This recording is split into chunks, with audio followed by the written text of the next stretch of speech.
Namaste, and welcome to the second day of ICCS's 7th International Conference and Gathering of the Elders, bringing together over 30 ancient cultures onto one platform from all over the world to inform, inspire, and instruct how to build a sustainable civilization in the 21st century through championing humanity.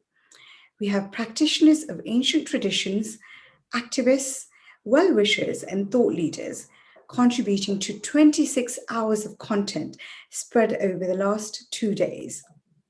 This is the first ever virtual conference by ICCS, and we have 650 people registered from all over the world across 3 different time zones.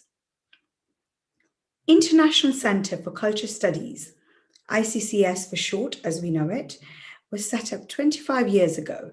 It's run by volunteers and it gives a voice and a platform to ancient traditions from around the world. We have centers in India, Indonesia, East Africa, Europe, USA, and Colombia. We set up this conference every 3 years, and I'd like to specifically welcome you to the Indo-Pacific region part of the conference for the next 3 hours. To kickstart this first day, we've got Sri Saumitraji Gokhale, who is a pracharak.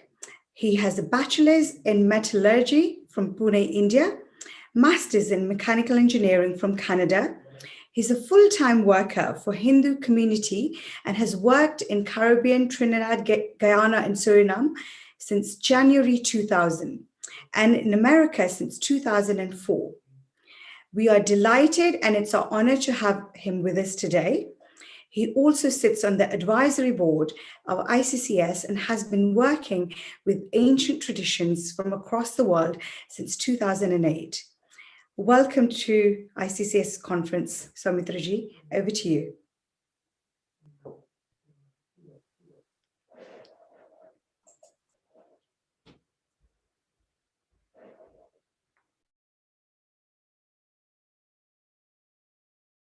Namaste, Saumitraji. Welcome to the 7th International Gathering of Elders organized by the International Center for Cultural Studies. Namaste. Namaste, Sachinji. Thank you very much. Now, Saumitraji, you sit as an advisor and on the advisory board for the ICCS International. And so you are the perfect candidate to ask the question. Could you tell us a little bit about the aims and objectives of the ICCS globally? Sure.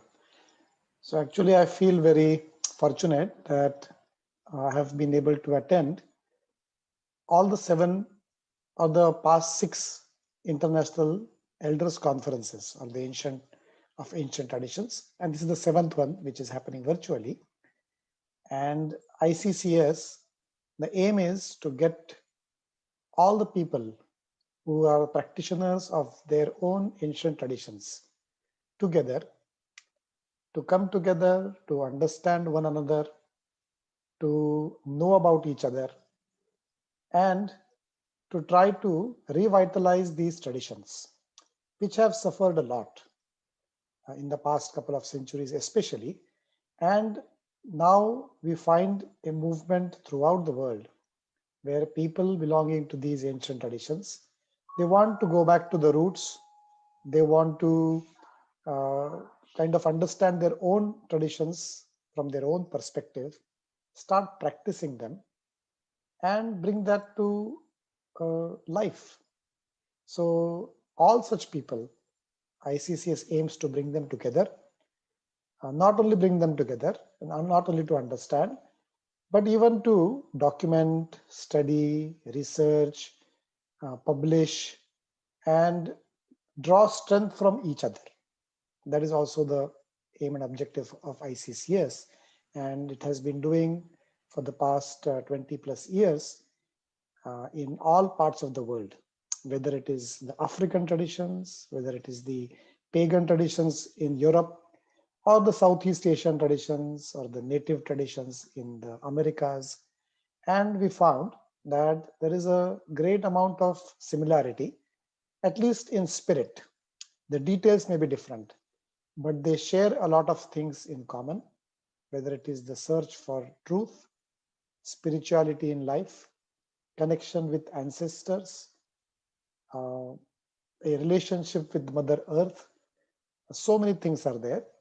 And I think ICCS has been taking up different themes to highlight what each tradition has in each of these areas. So I think that's what ICCS has been doing in different parts of the world. And I'm glad that we are having the 7th conference, although it is virtual, but we are not skipping it. I think that's a great thing. Wonderful. Thank you for that. And Sumitaji, could you explain a little bit about why you believe it's important for these ancient traditions to be revitalized, and why you believe it's important for them to draw strength from each other? Why is this important now? Absolutely. Actually, it is even more important now than even before. The past few centuries, we have seen a rise of human civilization in terms of economy, in terms of technology. And now we have realized that yes, the economies have risen. There is a tremendous amount of wealth in some parts of the world at least. And technology is also rising. But we have, in a way, destroyed the environment. Mother Earth is suffering. All the ancient traditions actually have a philosophy, a view of life, where there is a kind of a intimate relationship with Mother Earth. And hence, people who believe in that kind of worldview need to come together. There is a slogan where people say that we need to save the earth. Actually, we are trying to save ourselves.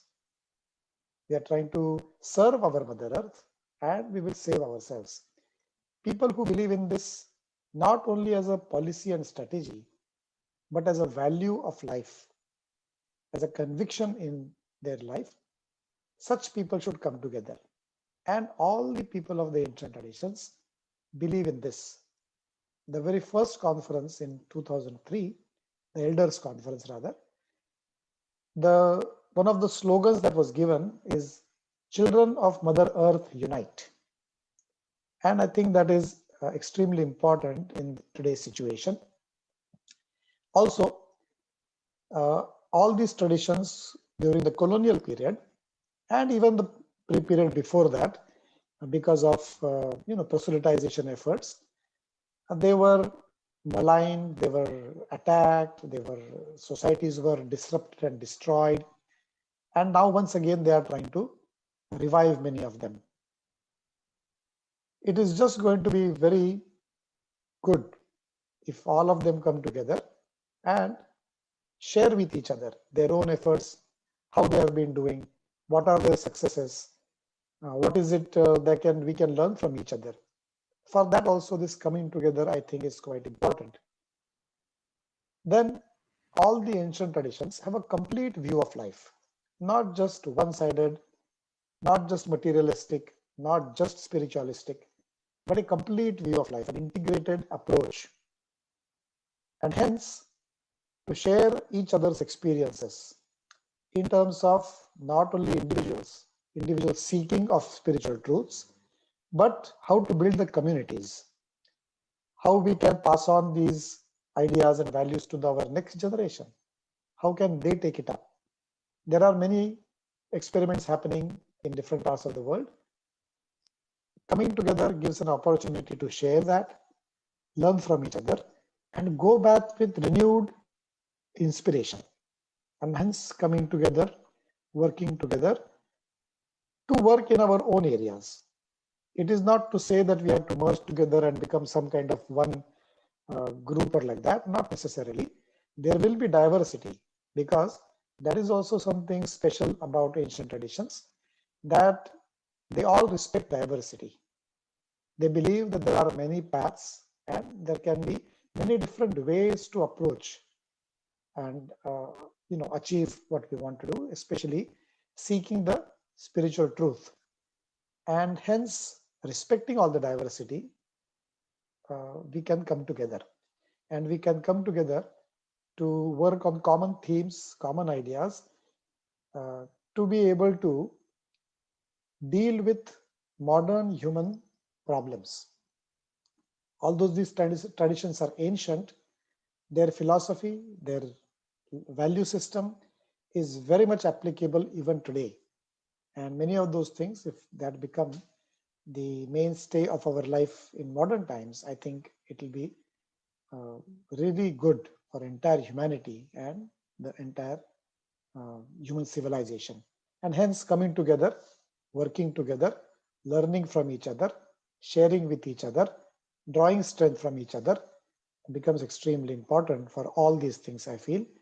And hopefully that kind of realization will come more and more. Wonderful. Thank you so much. My final question, Soumituji, for you is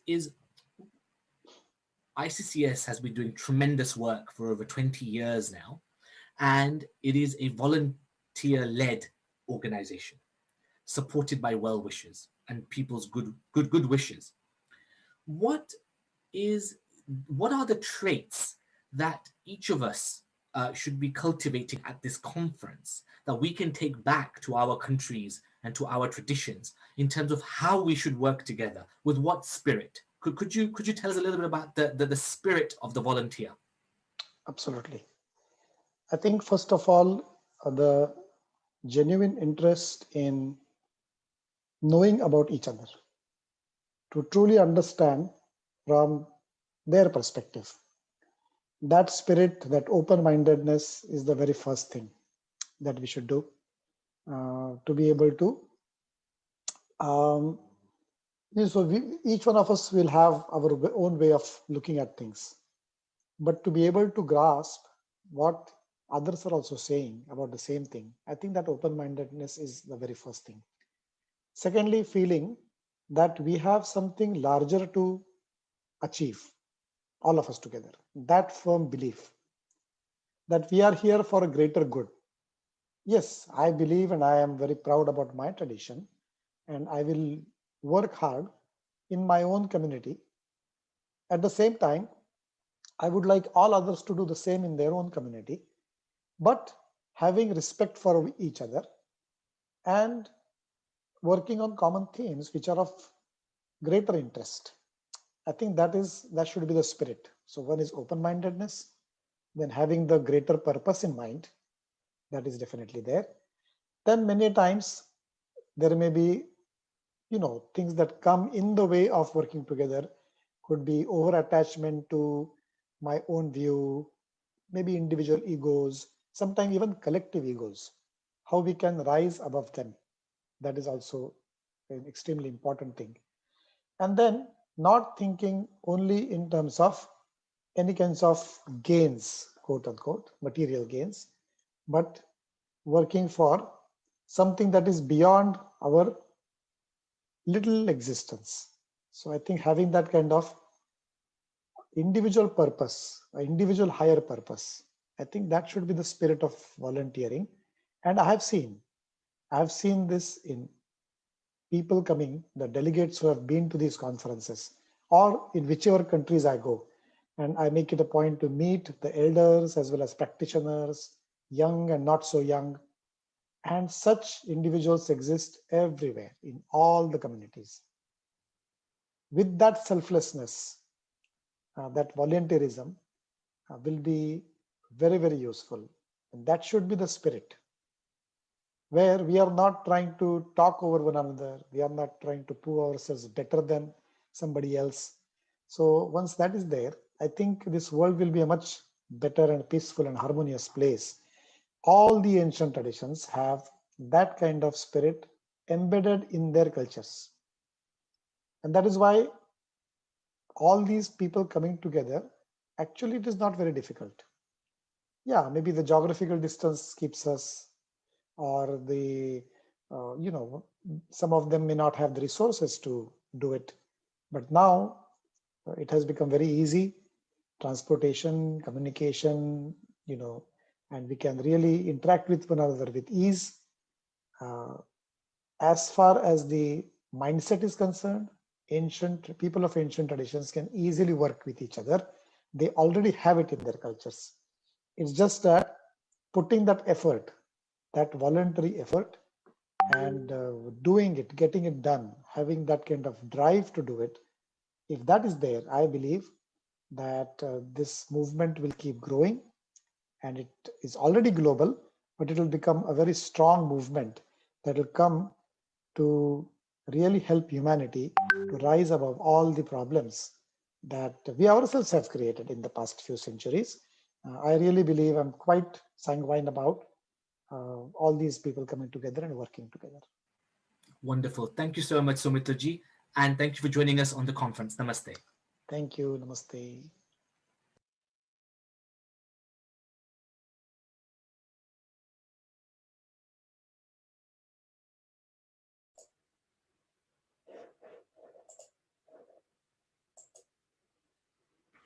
Thank you, Soumitra ji. That was a lovely way to start the second day of our conference. Really liked your point about having the spirit of open-mindedness and looking at the greater good in whatever it is that we're doing and working selflessly. So thank you very much for that. Our next speaker we have for today is Dr. Rita Kamalpurkar. She is a professor and an expert in German language and literature and research, and she's a researcher in Indological studies. She's published a lot of research papers on German literary works and depiction of India in German press, Indological studies in Germany with special reference to Rig Veda and the fire worship, which is the yajna. And her interests have been mainly in Agnihotra, and she's published scientific research papers in Agnihotra and Vedic literature. So looking forward to listening to you. Dr. Rita Kamalpurkar, over to you.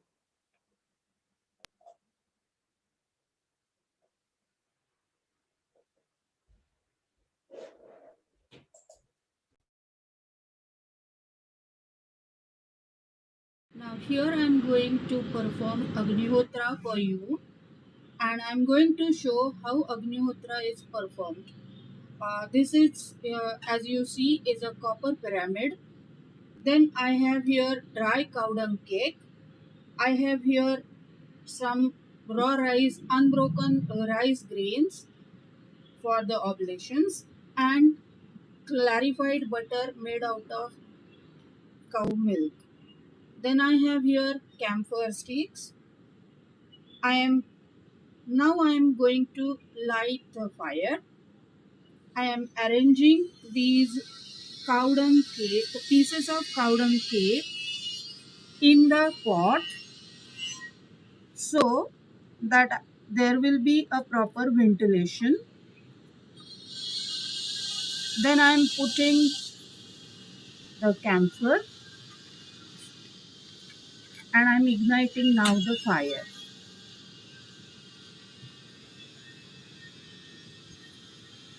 As we know, Agnihotra is performed twice daily, and exactly at the sunset or sunrise time, the fire in which we are going to perform Agnihotra is to be lit 2 to 3 minutes before the Agnihotra time, that is exact local time of sunrise or sunset. When after 2 to 3 minutes the fire comes out properly without smoke, and we can, while chanting mantras, we can give the oblations in it.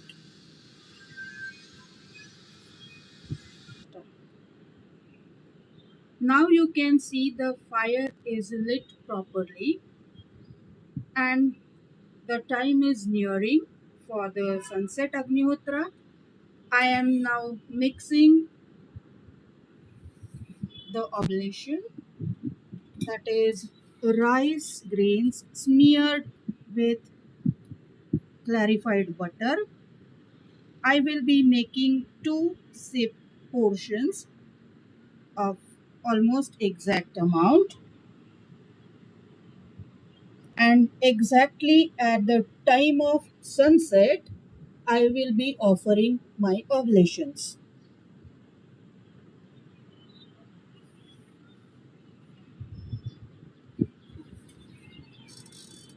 To find out the local sunset and sunrise time, we can use the app also, Agnihotra app also.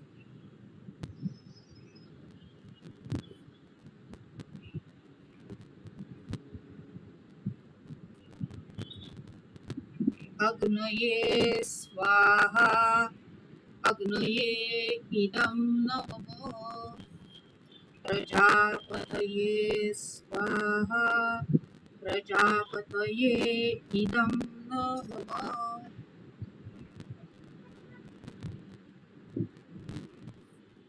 A very good morning to all the dignitaries and eminent scholars connected with ICCS from all over the globe.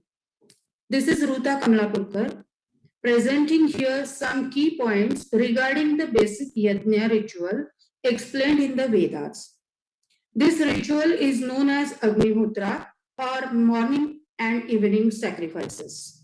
In order to study religious and cultural specifications of any country, it becomes necessary to observe and research the ritualistic performances of the native people.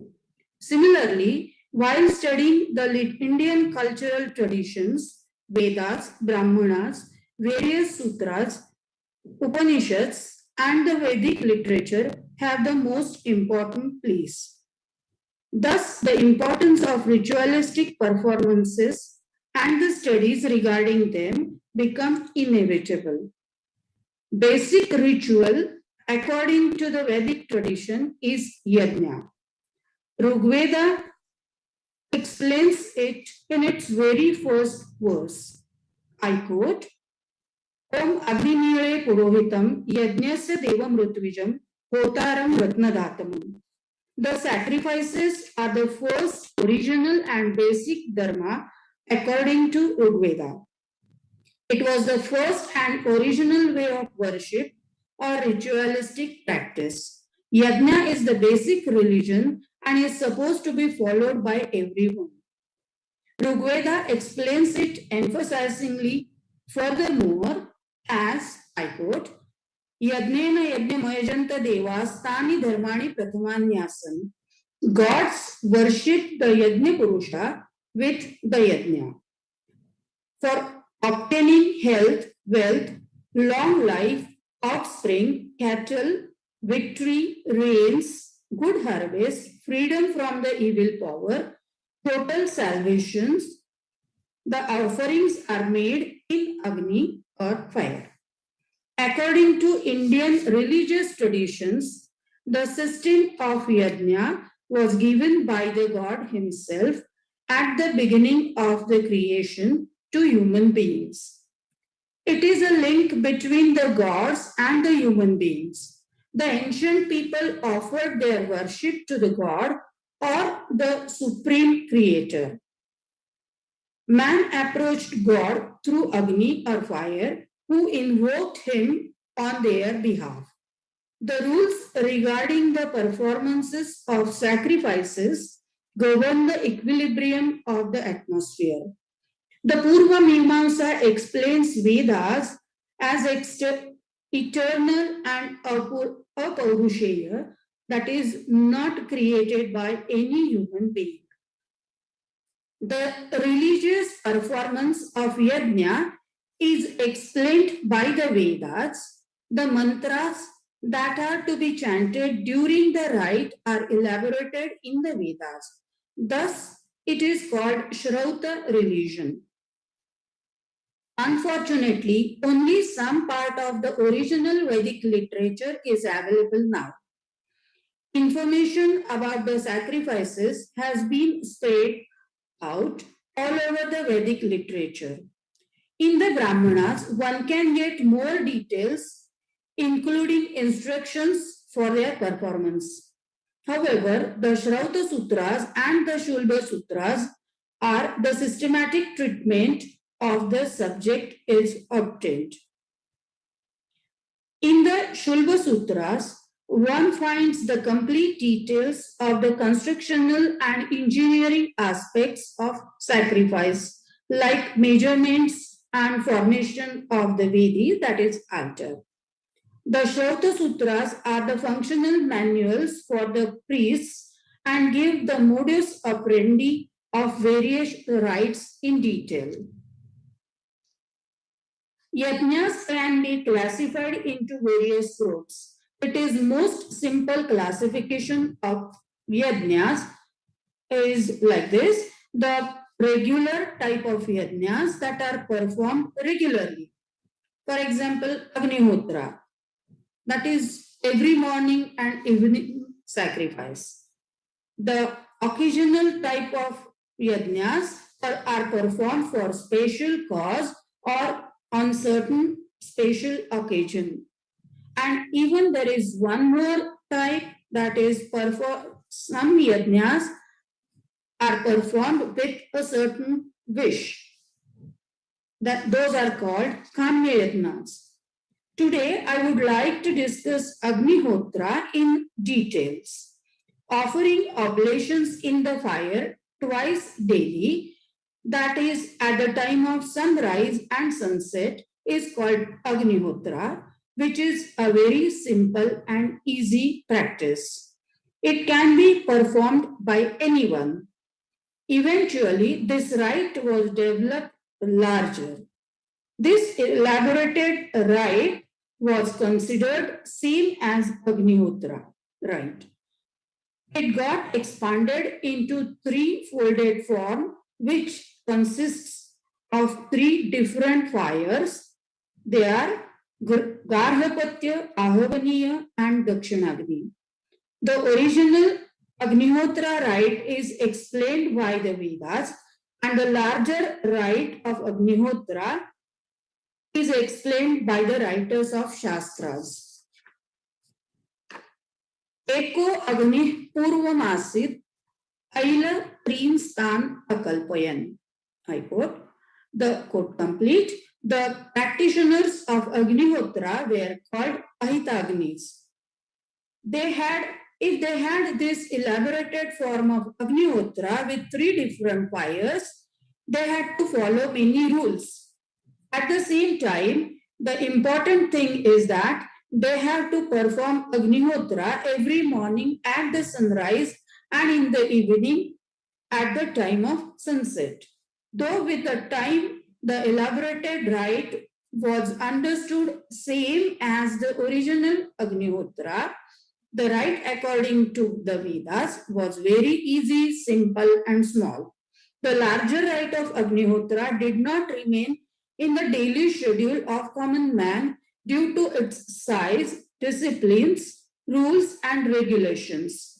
This elaborated three-folded form of Agnihotra is known as Tretagni Vistar.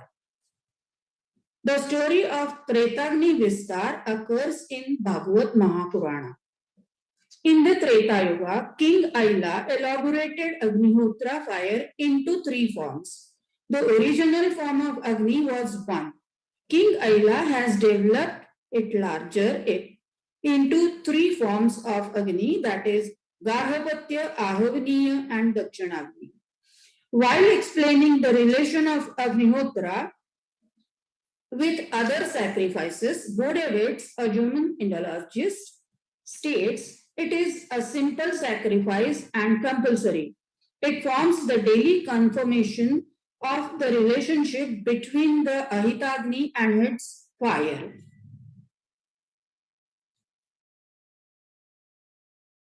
Indeed, the Agnihotra may have several cosmological implications in Brahmanas.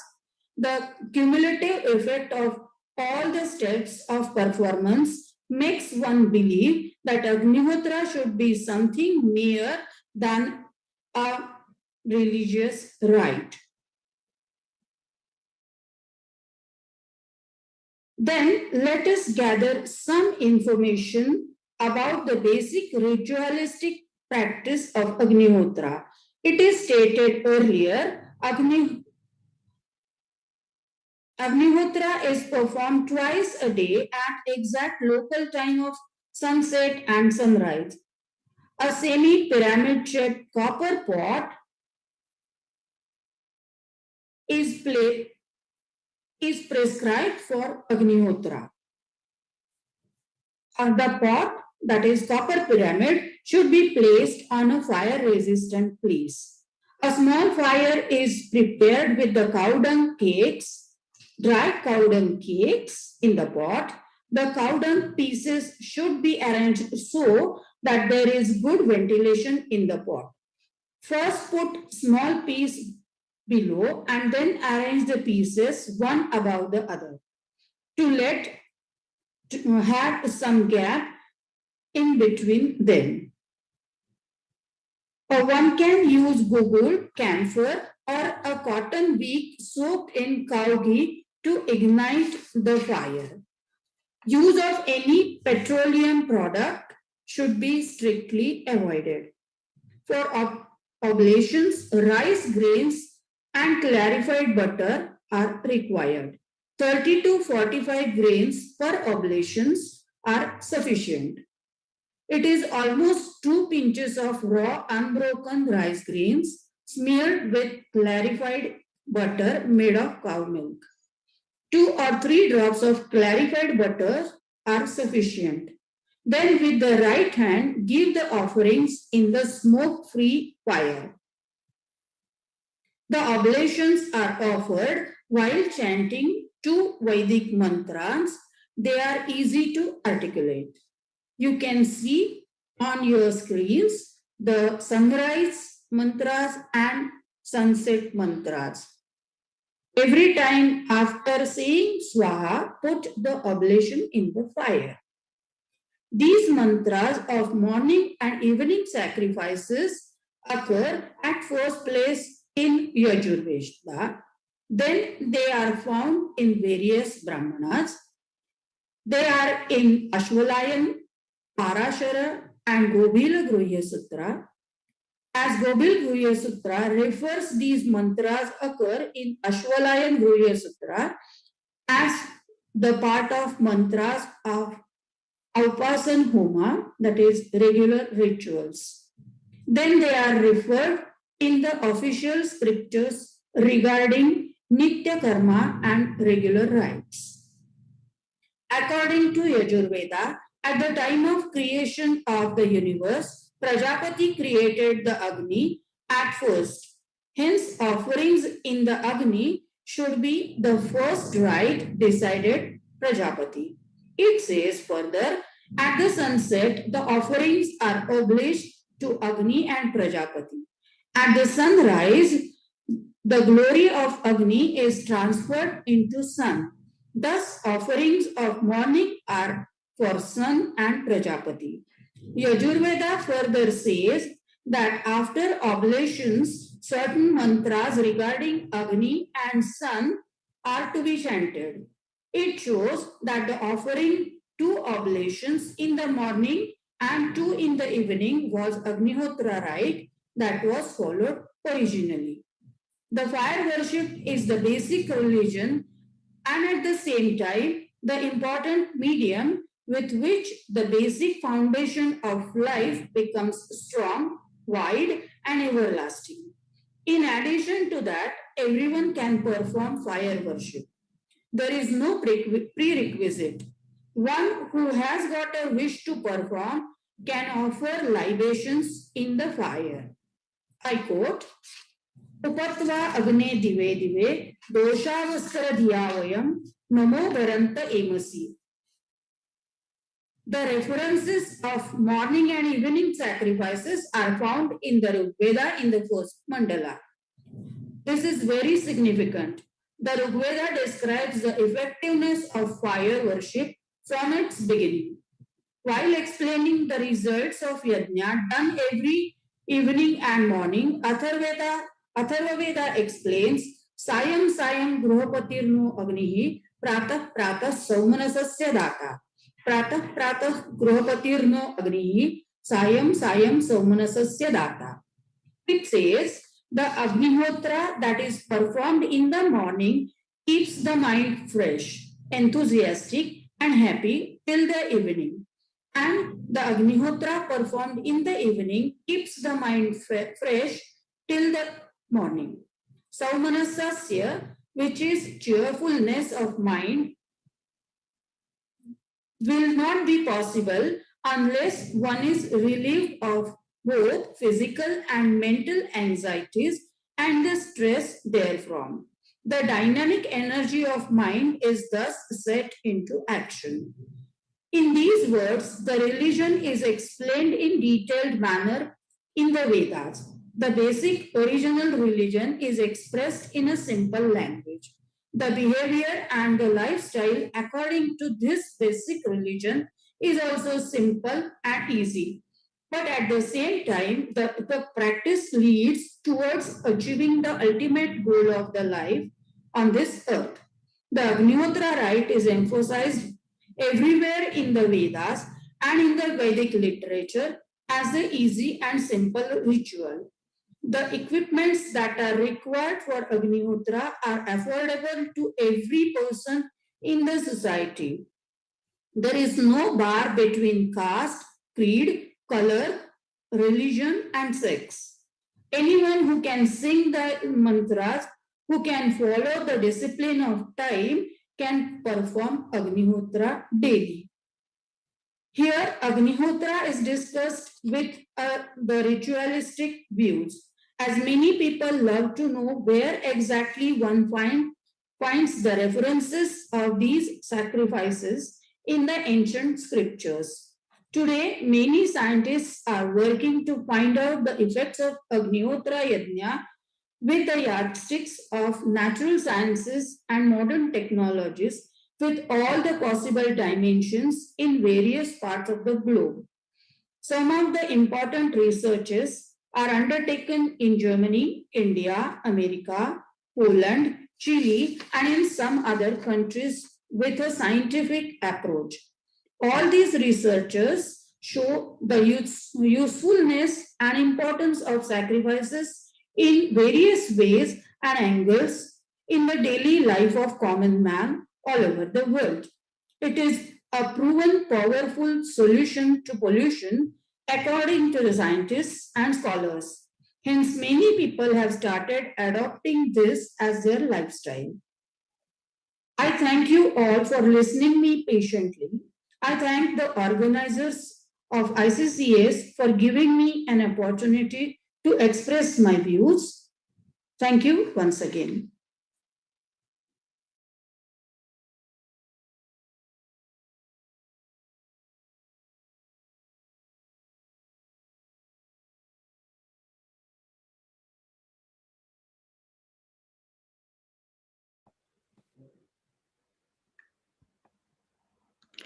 Thank you, Dr. Kamal Pulkar. That was a really nice detailed account of how to carry out Agnihotra ritual. I'm sure everybody watching has a lot of things that they've learned from this. Next, we have a panel discussion, which is an insight into European and Latin American traditions, and especially how young people discover and carry through these ancient traditions. We will have Dr. Sachin Nanda, Adriana Vega, and Dr. Jonathan Woolley, who are going to be part of the discussion. Dr. Sachin Nanda has a PhD in political philosophy. He's an advisor to ICCS Europe chapter, and he'll be giving the Hindu tradition perspective. Dr. Jonathan Woolley has a PhD in anthropology. He works in the civil service and is a practicing Druid following the Druid order. We've got Adriana Vega. She is a full-time worker for ICCS in Colombia, and she's very familiar and is part of the Colombian ancient tradition. So over to you all.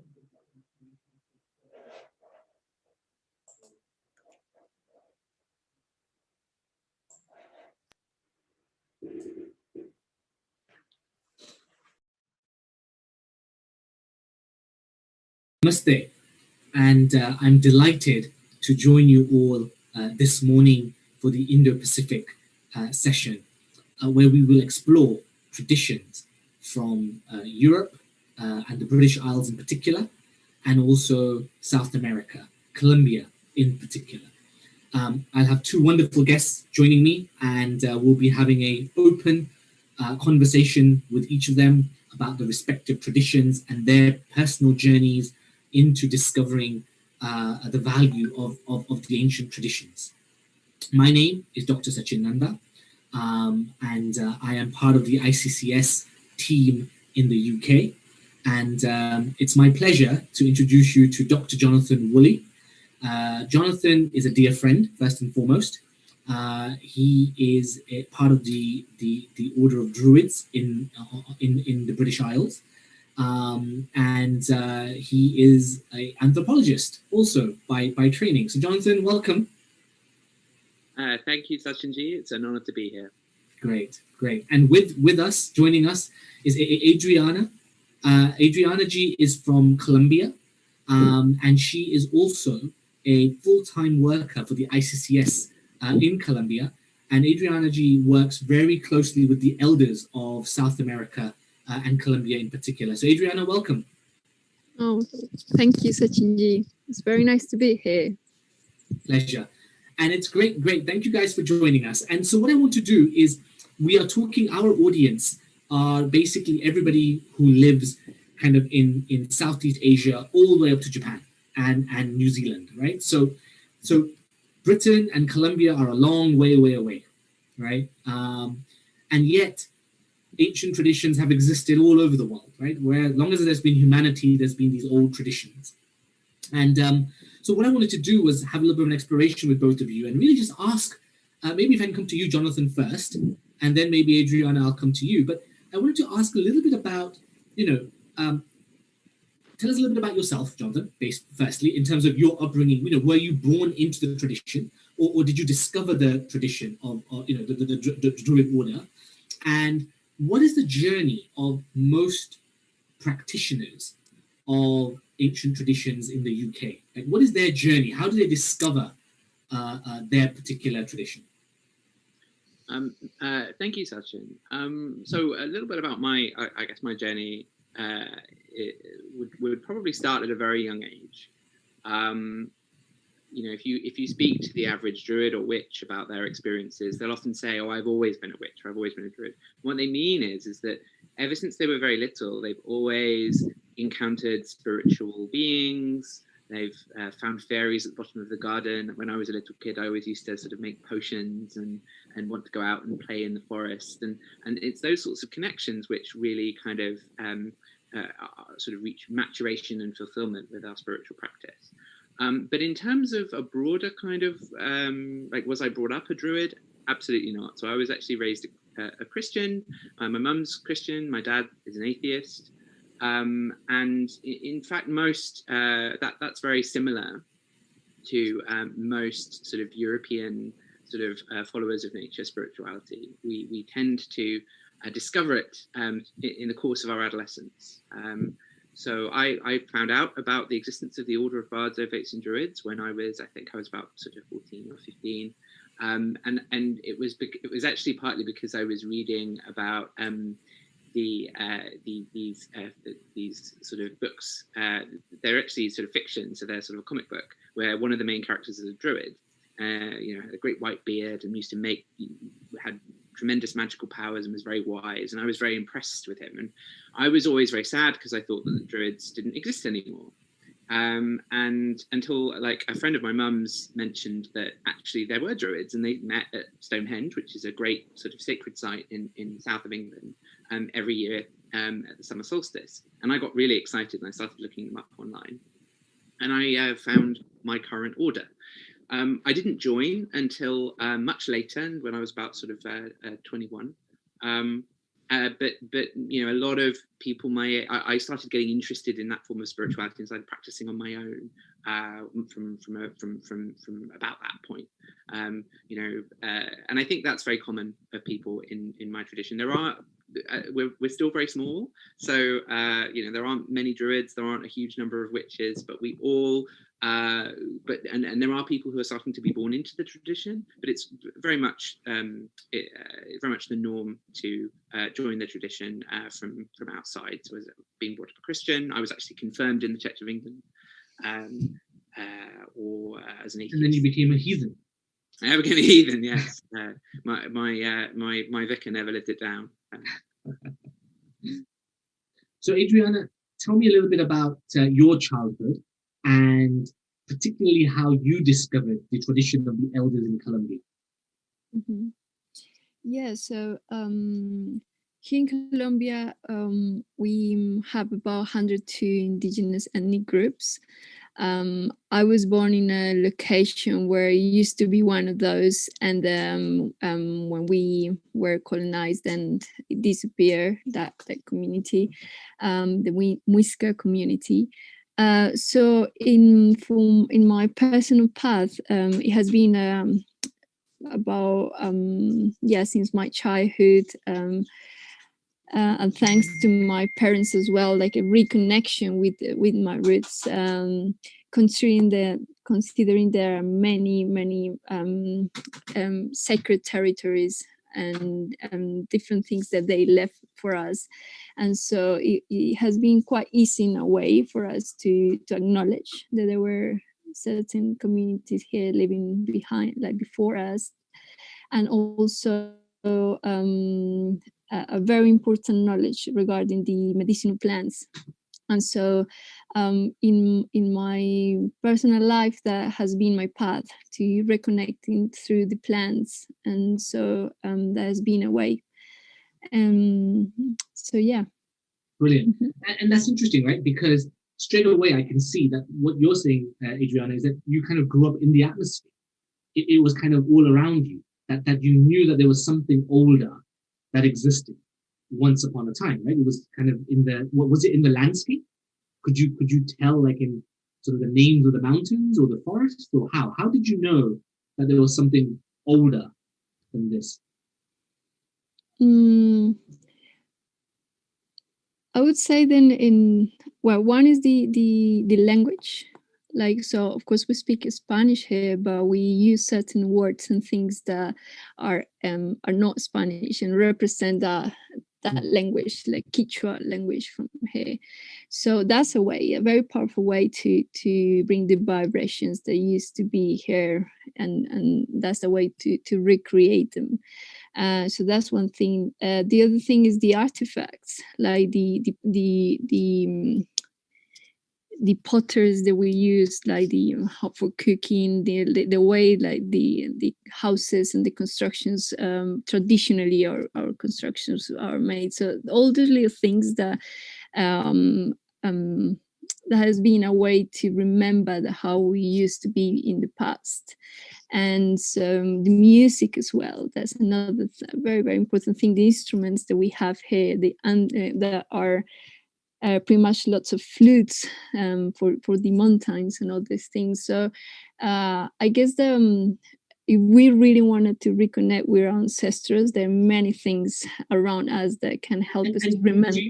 Do you find that a lot of young people are aware of this? Like are a lot of people aware of what you just told me, or is it just a few?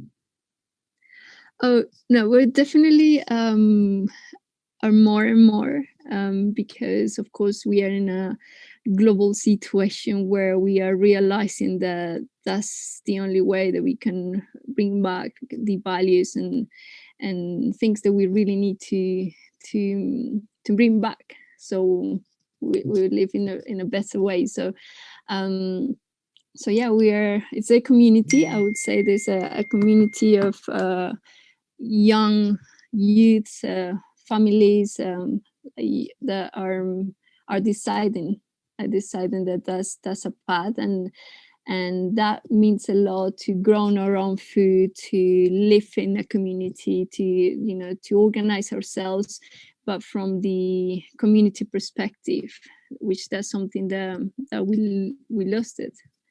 Right. So right. Yeah.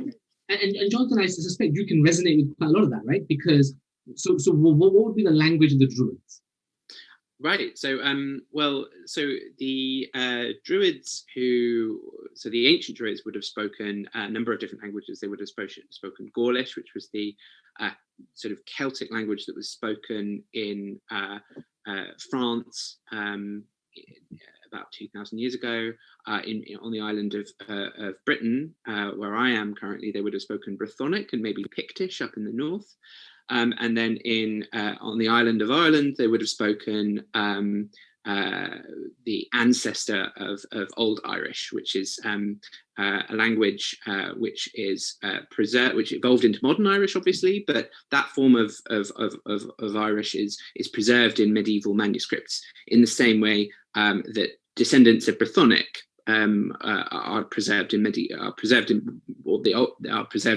medieval manuscripts, like, for example, Old Welsh, which is the descendant of the modern Welsh language, and similarly with Gaelic in Scotland. You know, they descend from the language that the Druids. So, just like Adriana, then, do you find that if you have connection with the language, you can actually very easily sort of scratch the surface and get to those deeper, older traditions? Is that similar? Absolutely. So there is, because I think one of the most powerful ways you can tap into the kind of philosophical depth of a culture is through its language. And indeed, you know, when you look at Welsh and Irish, a lot of the way that people express themselves and the way that concepts are framed, it contains sort of philosophical wisdom and teaching, and it's also woven in with the landscape. Something that's very characteristic of Wales and Ireland, in fact, is that the place names there, you can actually, like, the people know the origin of the place names because their place names are in these living these living languages. So and those place names contain within them myths and stories. So for example, one of the a very famous location in Wales is Dinas Emrys in Snowdon, and Dinas Emrys means, like, you know, the fort of Merlin, Emrys being one of the names of Merlin. So obviously this is the Merlin of King Arthur. Yes. Right? Yeah. So learning language is incredibly important, and the current head of my Druid order, Emma Burke, who is going to be speaking at the Europe and Africa ICCS conference, she has been ardently in favour of promoting the Irish language and trying to encourage Irish liturgy within our rituals, because right. There are similar figures who, people like Christopher Hughes, for example, who promotes the role of the Welsh language, which, and I'm learning Welsh at the moment myself. I'm very much a beginner, but I definitely one day would love to be able to use Welsh in liturgy. And so would you say there's some sort of, like, for example, Welsh has become compulsory right now for all kids in Wales? Yes. So it's modern Welsh. Modern Welsh, yes. So I mean, and modern Welsh and Old Welsh, you know, obviously the language has evolved over time, and indeed that the same is true in Ireland. Learning the Irish language is compulsory for school children, and the success of those educational efforts have varied. So Welsh has become quite widely spoken amongst younger people in Wales, but in Ireland, the sort of growth of the Irish language has been a little less successful, and there's a lot of debate and discussion and controversy around that. But yes, it is encouraged amongst the young. And so both of you, this is a question for both of you. Adriana, you can start. Are you finding that is there really? I mean, we live in a world of kind of so much noise and distraction. You know, we're living in the information age, and you know, are you finding that more and more people are discovering the ways of their ancestors and this different set of value system, maybe if I can call it that for now, by kind of, you know, are you seeing some sort of renaissance happening, or are you actually seeing it the other way, where you're actually seeing that there's this monolithic kind of American culture or something that's coming and spreading everywhere, and it's kind of, you know, it's wiping everything out? Which way do you see the society in Colombia going?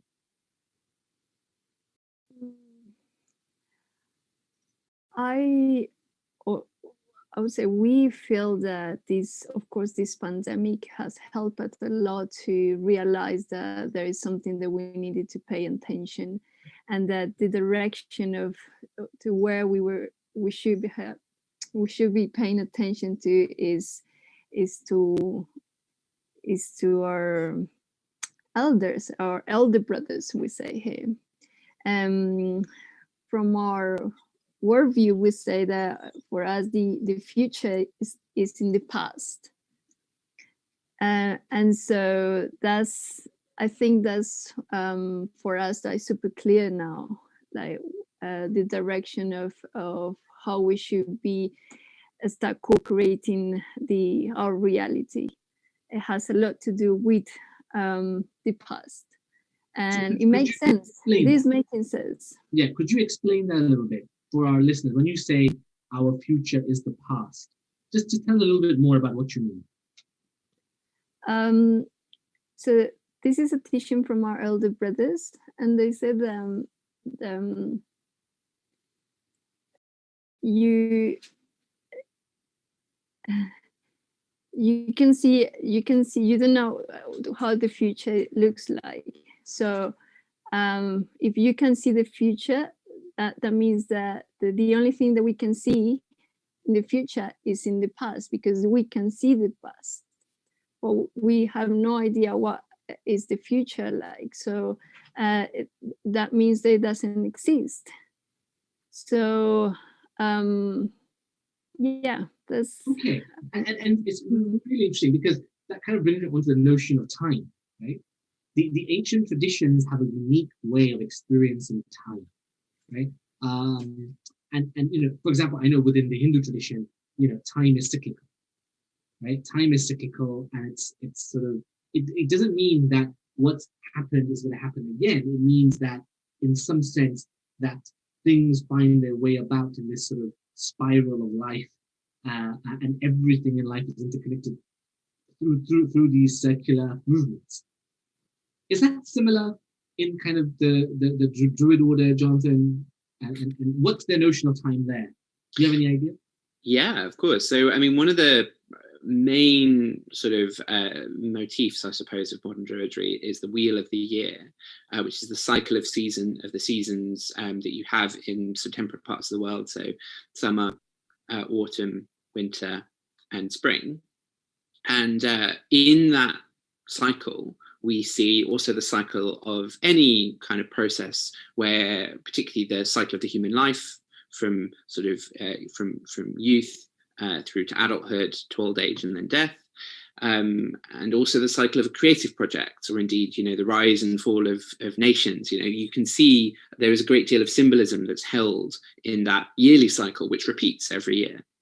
And indeed, I think there is a sort of, and that has a kind of cosmological resonance within the broader kind of Druidic mythology as well, because the teaching very much is that we sort of we reincarnate from lifetime to lifetime, and we travel between two different worlds, this world and the other world. And the difference with the other world is all sorts of alterations from this one, but it mirrors it.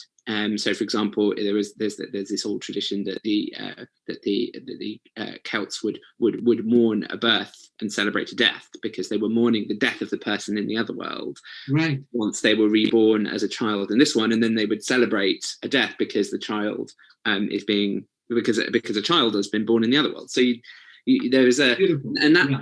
It creates that same notion that even though things are not like the same thing will not happen again necessarily, but there's that sense of cyclicity and a spiral that continues on to the future. Wonderful. Yeah. Adriana, anything similar like that within the Colombian sort of elders, and how they talk about time, how they experience time?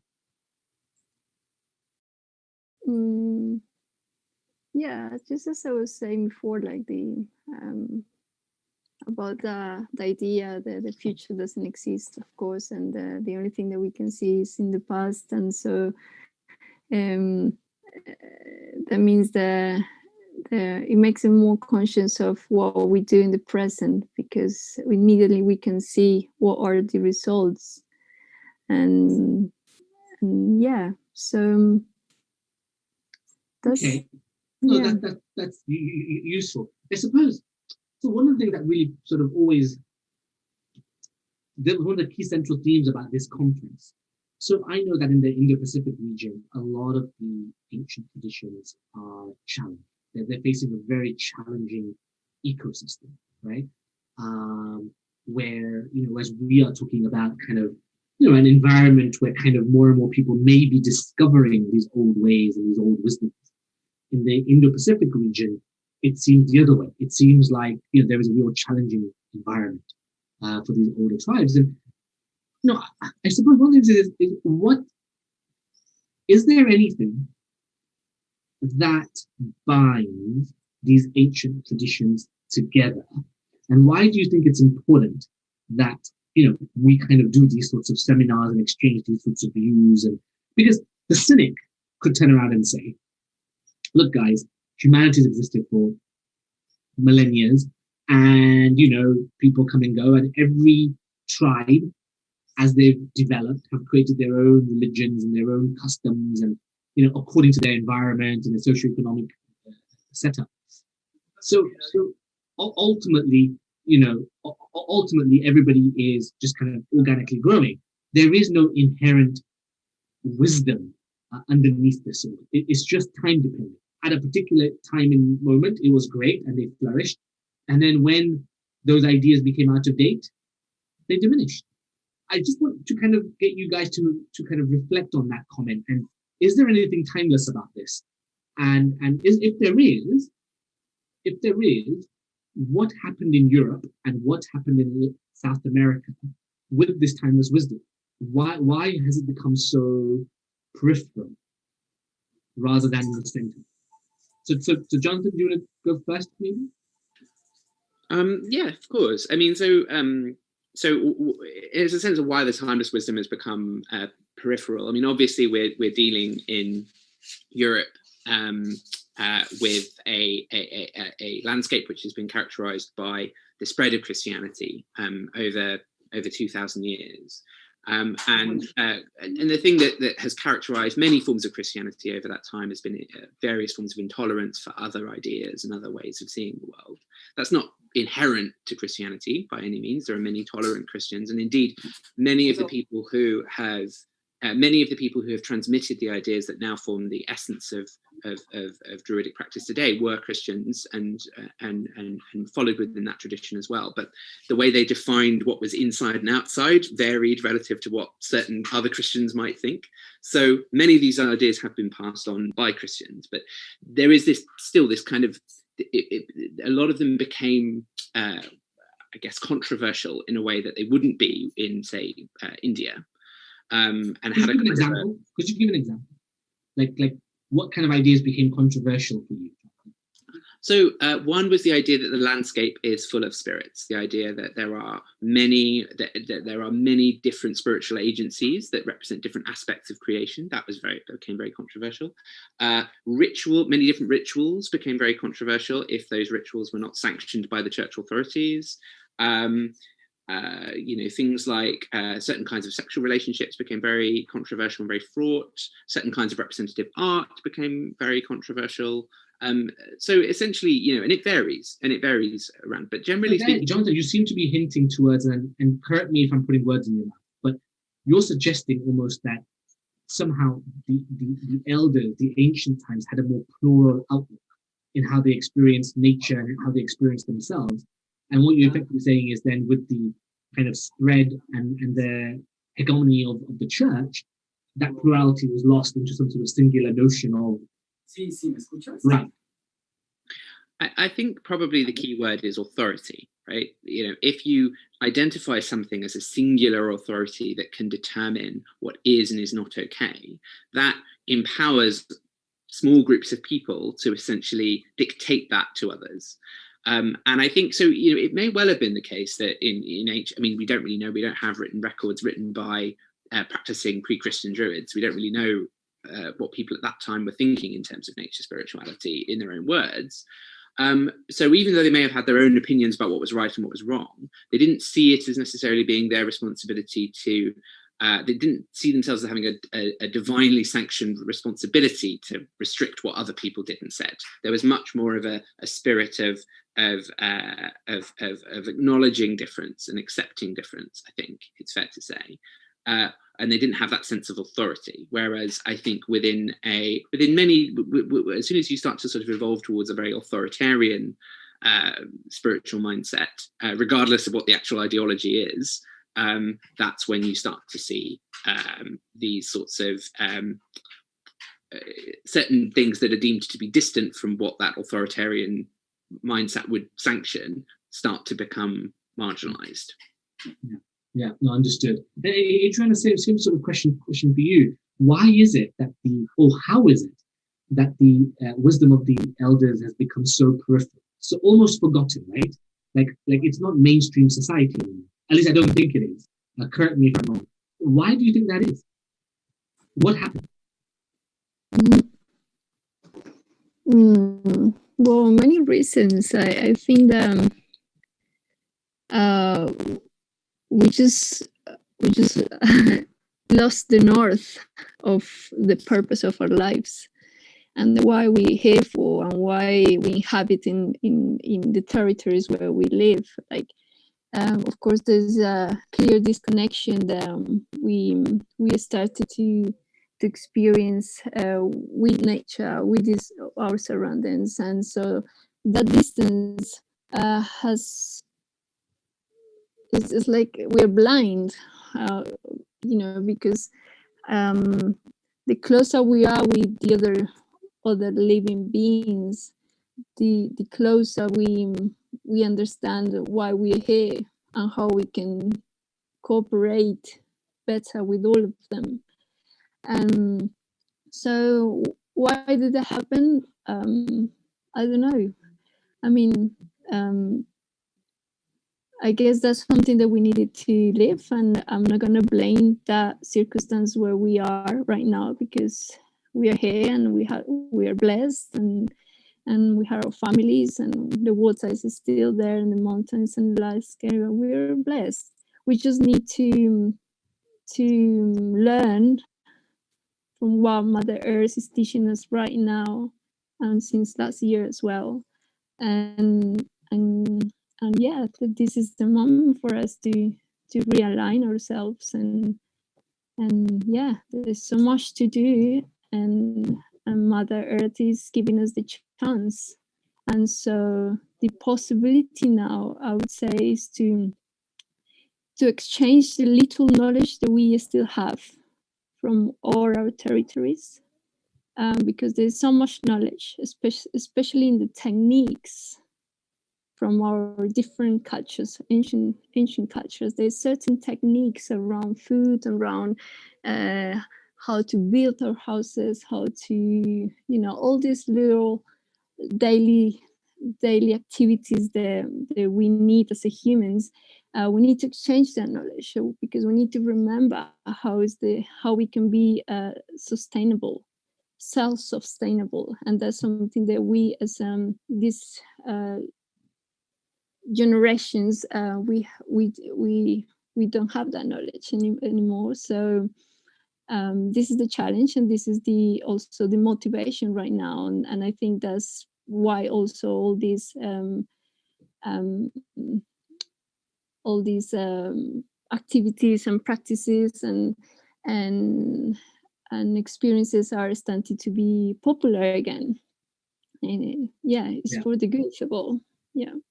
I just want to come in directly there and just say I completely agree with Adriana. And in fact, the one thing I was probably going to continue on to say is that the thing that kept many of our ancient traditions going in Europe for the longest time was that kind of immediate connection with a particular landscape, and a particular kind of like living close to the earth was something which empowered our fairy tales, our stories, our relationships with fairy beings. All of those things arose from the land.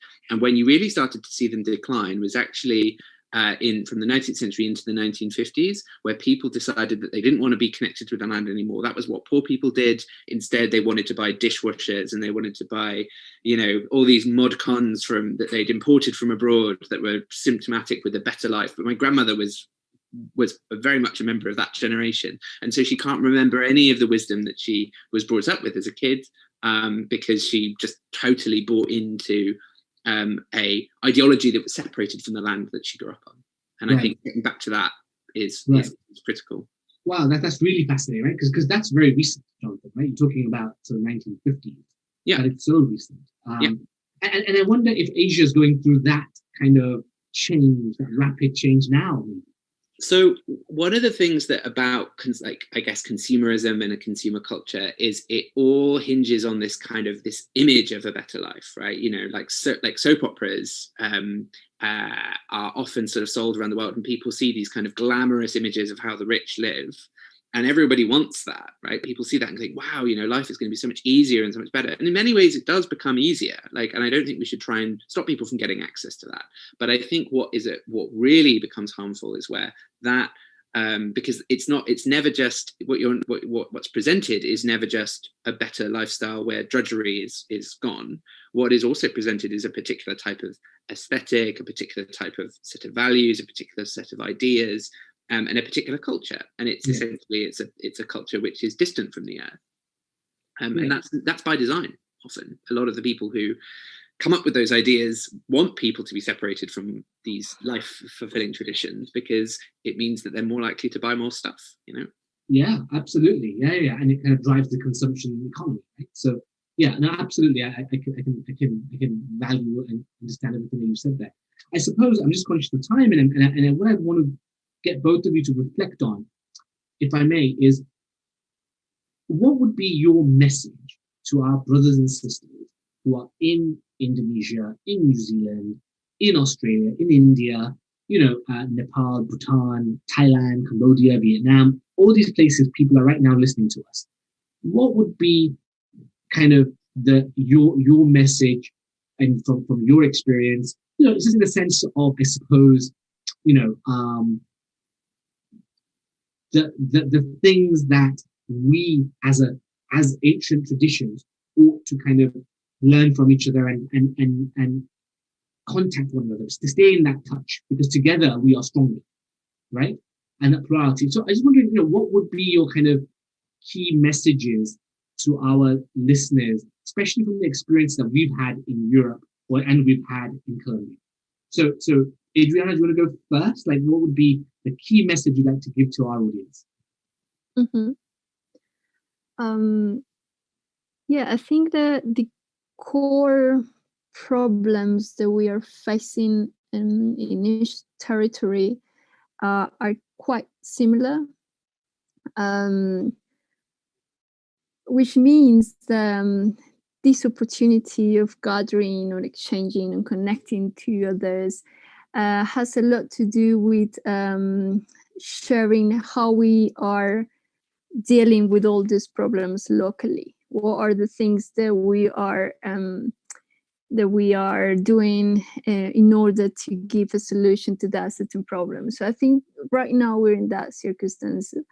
And so the message for me is that one, like, there's things happening in many places in the world, many places, and good examples of people really trying to bring up solutions in a very, very creative way as well, and unique way. So I think in that sense, I feel that the message for us to inspire each other. There is so much that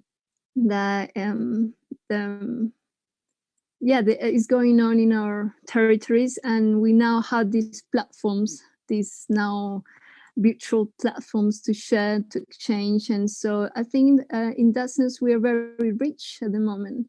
And so what we need to do is to identify those local experiences and examples, successful examples that are happening around us, and learn from them and help them to get stronger, and try to see how this experience can help some other community in any other location. So I think that's my message. Very practical one. Lovely. No, thank you so much for that. No, I like that. I think that's nice. Jonathan, anything from the British Isles? course. So firstly, it's a sort of a message of solidarity. I think, you know, there are so many people in Britain who,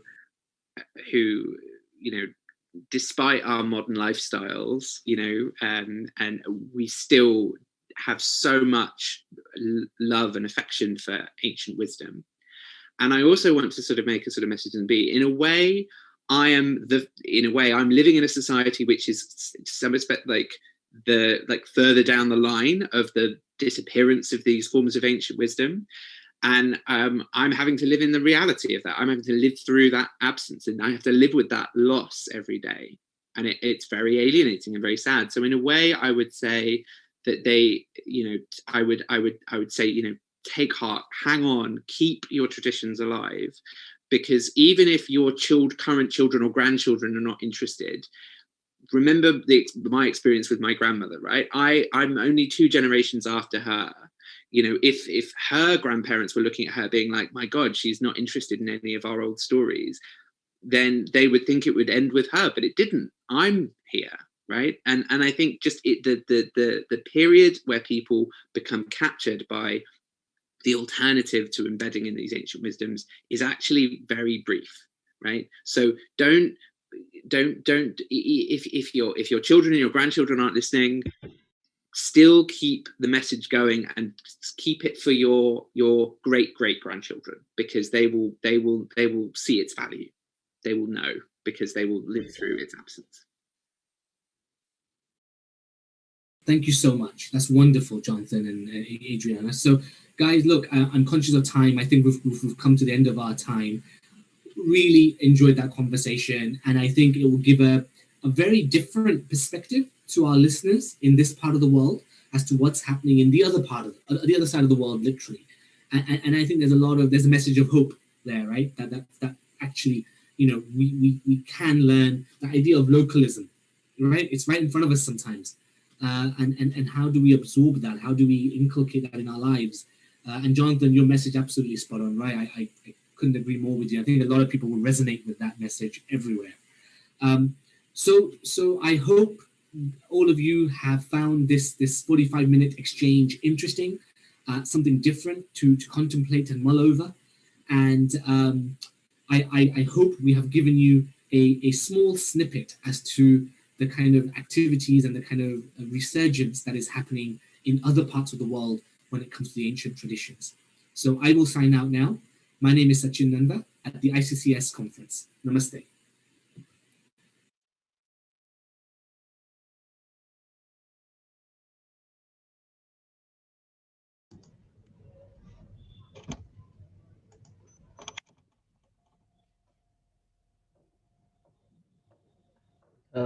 Namaste. It has been a great day for us, and I could see people all around the globe are watching what is happening among us today. And we had a wonderful beginning with Mania Somitraji giving us the entire discourse, which was carried on very well by Sachinji and team from 3 continents. So with these words, I am just now going to come to the area where we talk about the next presentation. We do have now the presentation to come up with the group called Yejdis. Yejdis, known as Yejidi also, and Yejdi. They have been in the limelight for last 8 years, especially since the massive genocide which they had to experience in Iraq, northern Iraq especially. Yazidis are one of the most ancient traditions in the context of Gulf area. You can find that they are genetically related to Upper Mesopotamia civilization, which had a regular link via Sumeria with India in Indus Valley days, Hindu Saraswati area. So this is a very old connection we have. And Yazidis now, who were about 16 million in the population in earlier 20th century. The last time which we have the calculation available is they have only 1.5 million left in this world. Out of that, 500,000 still survive in Iraq. because they have a quarrel with Kurdish. Kurdish says that they are not Kurdish enough to be there, and rest of 1 million are spread in many countries. In Armenia, in Germany, and also in other parts of Spain and all they live. Today, among the speakers, we have Mr. Khader Hajoyan. He is just today elected as president of the community in exile, and he's at the moment preparing his anointation for tomorrow's getting this position. So first of all, we congratulate him for being the president of the Yazidis communities in Armenia. And he is going to talk about the basic principles of the crisis, what we have seen in the life of Yazidi. His brief talk is followed by a presentation by Miss Elaine Khachaturova. Miss Elaine is a person who is representative of the Yazidi National Union, and she would be giving her message along with that, because you know in the Yazidis the greatest crisis has been with female folks. Welcome to Mr. Khader coming to us to speak on behalf of Yazidis.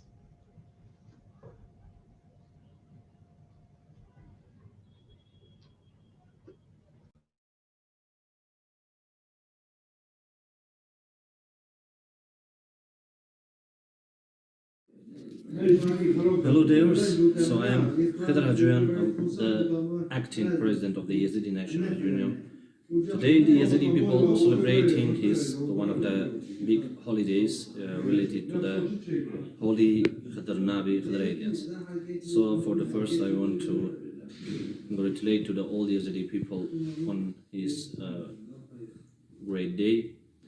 And again, also sad that, of course, unfortunately, we lost one of the big Yazidi leaders, like Aziz Amar Tamoyan, who is the president of the Yazidi National Union, also the leader of the Yazidis. And they live in Armenia. So 1 month ago he died, he left us, but his soul with us, also with his people.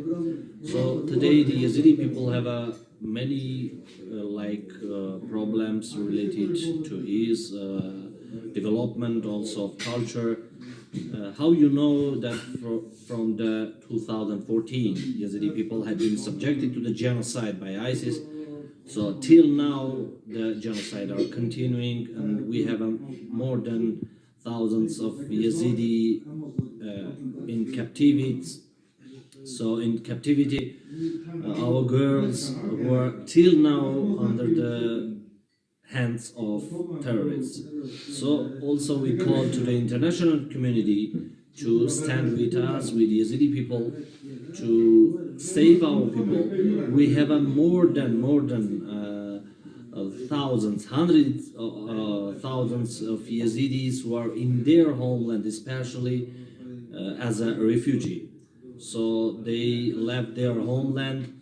Now many Yazidis now want to come back to the Sinjar region, which one is the Yazidi oldest homeland, of course, main homeland. And of course, many of actions doing against Yazidi people that because they didn't want that Yazidis come back to their homes again, because the Yazidis are, as one of the oldest nations, want to represent them as an ethnicity. Also, we hope that the world will stand with us and will support Yazidis to represent them as an ethnicity, also as one of the oldest ethnic peoples who are just want the peace. We didn't hate any peoples, any ethnicities, any nations. We just want the peace for this world. So in our religion, the Yazidi people, when praying, we say, the God, please, save the 72 peoples. Of course, at that time, maybe that peoples are living in this earth. So, God, please, give your support to also give the peace to the all humanity, all the peoples. After that, only give it to us. Because if the world will be in the peace, we also would be the part of that peace. So my voice, like I want to share to all of you that really support the Yazidi people. We have a really also my best regards to our brothers, Hindu brothers, of course. We have a very similarities in cultural level, also in religion. We really can strengthen our brotherhood. Of course, also I want to really thank to all of you that create this like platform to represent also the Yazidis, one of the ancient nations, and really for us, we hope that you will stand with us. We want to represent us because how many stereotypes created against Yazidis, and we today hope that international community stand with us, also recognize the Yazidi genocide. During 2014 genocide, women's rights were violated. Women were subjected to various forms of violence, and the number of suicides of Yazidi women in Iraq is recently increased. Today, under globalization, the Yazidi people face a number of challenges, which are the issue of preserving the language, the issue of preserving cultural futures. It should be noted that the Yazidi people are fighting to replace the misinformation against them in the world with the truth. One of the primary problems is the participation of Yazidi girls in public life among young people, especially in Armenia, as well as their educational problem, as they don't receive an education due to early marriage, for which, by the way, the Yazidi National Union works. Today, I would like you to support one of the oldest nations in the world, the Yazidis, who have their homeland but do not have their statehood. They need protection and support. Thank you.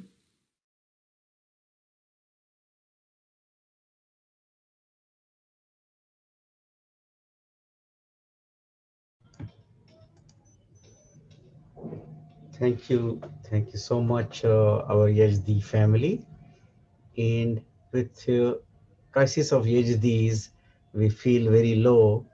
What is still happening in the hands of certain groups of people who are hating our own relatives in this part of the world. Now it is time for hearing a very special address by Professor Dr. Sachidanand Joshi. Professor Sachidanand Joshi is going to speak on the subject, the nature and its connect to the Indian culture. Professor Sachidanand Joshi is at present Member Secretary, Indira Gandhi National Center for the Arts, IGNCA. He had a very illustrious career as a journalist, public communications, and he has been in great deal deeply involved in academia by being one of the youngest registrar in one university of communication. And then later on, at a very young age of 42, he became vice chancellor of the same university. Professor Joshi has, to his credit, many books written on the subject of life and issues of society, and he has written certain poetry also. Professor Sachidanand Joshi is a versatile writer, as I just said, and Professor Joshi has been looking after traditional arts and subjects which are known in India, especially in northeastern India, how to preserve them, how to retain them by organizing workshops and training camps. This is a very brief description of Professor Sachidanand Joshi, and I invite him now to come and deliver his main address of the day. Professor Joshi.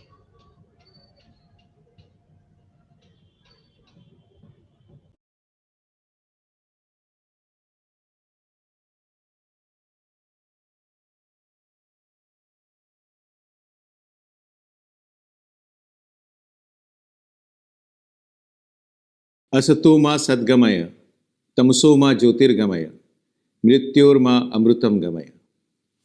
Namaskar. I feel privileged to be invited as a speaker in the 7th International Conference and perhaps the first virtual international conference organized by ICCS Bharat, ICCS USA, and ICCS UK. Today, I would be talking to you on the subject nature and its connect with culture. And let me admit that I am not a scholar of this subject, so you should not expect an erudite lecture from me. I am a student of communication and a practitioner. Whatever I see, whatever I observe, I would like to present that in front of you. Hope you find it useful. Hope you find it worth listening. When I was young and I was going to the Saraswati Shishu Mandir in my primary class, we were taught the Pratah Smaran, the morning prayers, and that starts as Karagre Vasate Lakshmi, Karamadhe Saraswati, Karamuleta Govinda, Prabhate Kara Darshanam, Samudra Vasane Devi, Parvatas Tanamandale, Vishnu Patni Namastubhyam Padas Parsham Kshamaswami. That means before stepping onto the earth, we would seek the permission from the Mother Earth and pray that let my day go in a happiness and harmony. And Mother Earth, give me permission to step on you. That was the relation which was taught to us in our early childhood. And that is how my first connect started developing with the nature, with the Mother Earth. When I grew a little old and started going to another school, I was taught about the family and the society. And it was in a metropolitan town. So the concept of city and the concept of society, which was taught to me in my earlier primary school, had a difference with the concept which was being taught to me in this middle school. And when I asked about this to my father, he told me that our concept of kutumba, our concept of family is different from the concept of society which is being taught and which is prevailed in other countries, especially the Europe. Because in our concept we say, Ayam nijo pareveti ganana laguchetasam udar charitanam tu vasudhaiva kutumbakam. This is mine, this is yours. All these are the feelings, all these are thoughts of the people who have narrow mind. People who have large heart think that the entire universe is my family. And when I say the entire universe, it does not mean that me and my relatives, me and my close ones. When I say family, it means the entire surroundings, the flora and fauna, the animals, the species, the nature, the river, the mountain, and everything.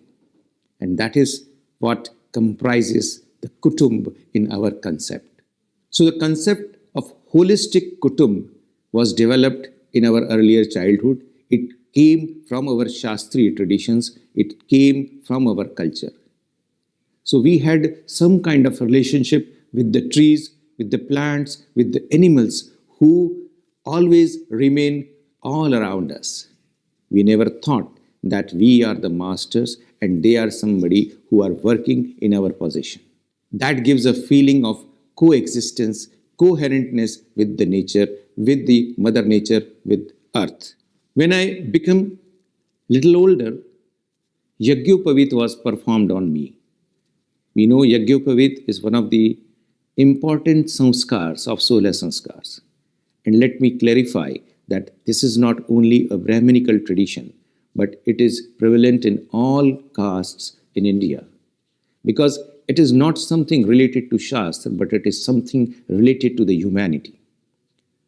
So the Yagyopavit or the Upanayan was performed on me.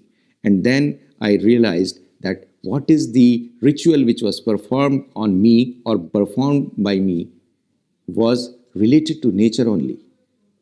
Because there my priest, my guru taught me what was the connect of the person with the 5 elements, the Pancha Tattvas, the Pancha Mahabhutas.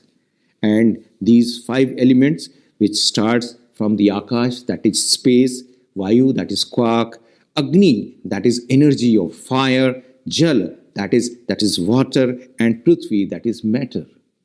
And when we perform any ritual or perform any prayer, we initially invite all these 5 elements to remain present there. Not only that, we invite all the deities and all the stars. And we establish Navagrahas there when we begin any ritual or any prayer.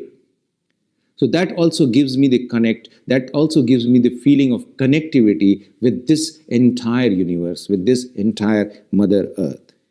And then it also gives me a feeling that I am only a part of this ecosystem because my body is made of all these 5 elements. All these 5 elements comprise in my own body also. And that is why if I am the part of this ecosystem, I am not the master of this ecosystem, I am only a small particle, but an important particle of this entire system.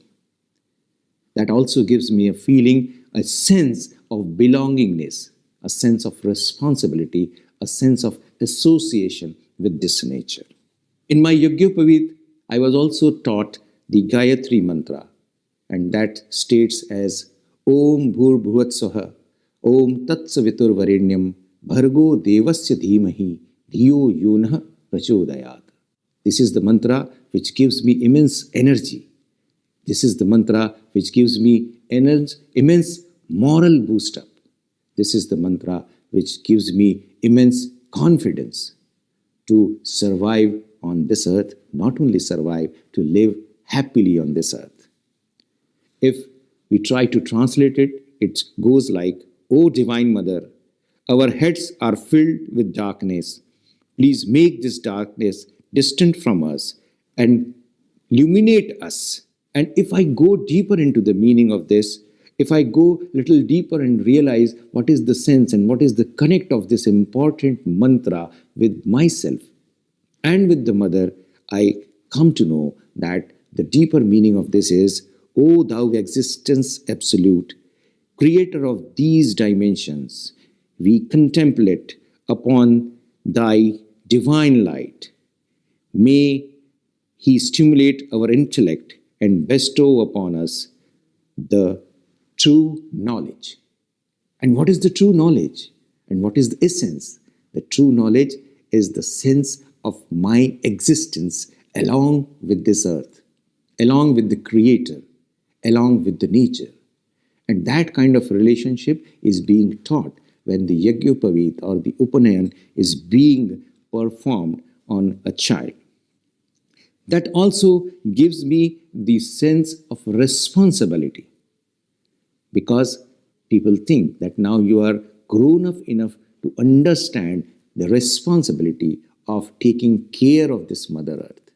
And when this happens, and when the sense of responsibility is given to us, then I realized what is the essence of my existence, my prana.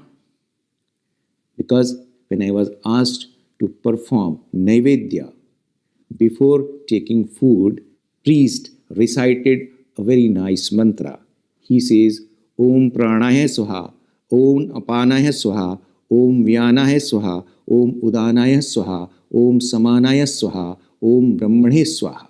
And when I asked about the essence, when I asked about the meaning of this mantra, he said that our body is constituted with Pancha Prana, 5 pranas, that is Prana, Apana, Vyana, Udana, and Samana. So these 5 pranas constitute my body's existence. And all these denote different parts of my bodies, different elements of my body. So we do not eat simply to only satisfy our hunger or to entertain my taste buds. We also eat to energize my body, which is the part of an entire universe element, and entire source of energy. So when I am feeding myself, I am also contributing towards this divine energy which is regulating the entire earth or entire universe.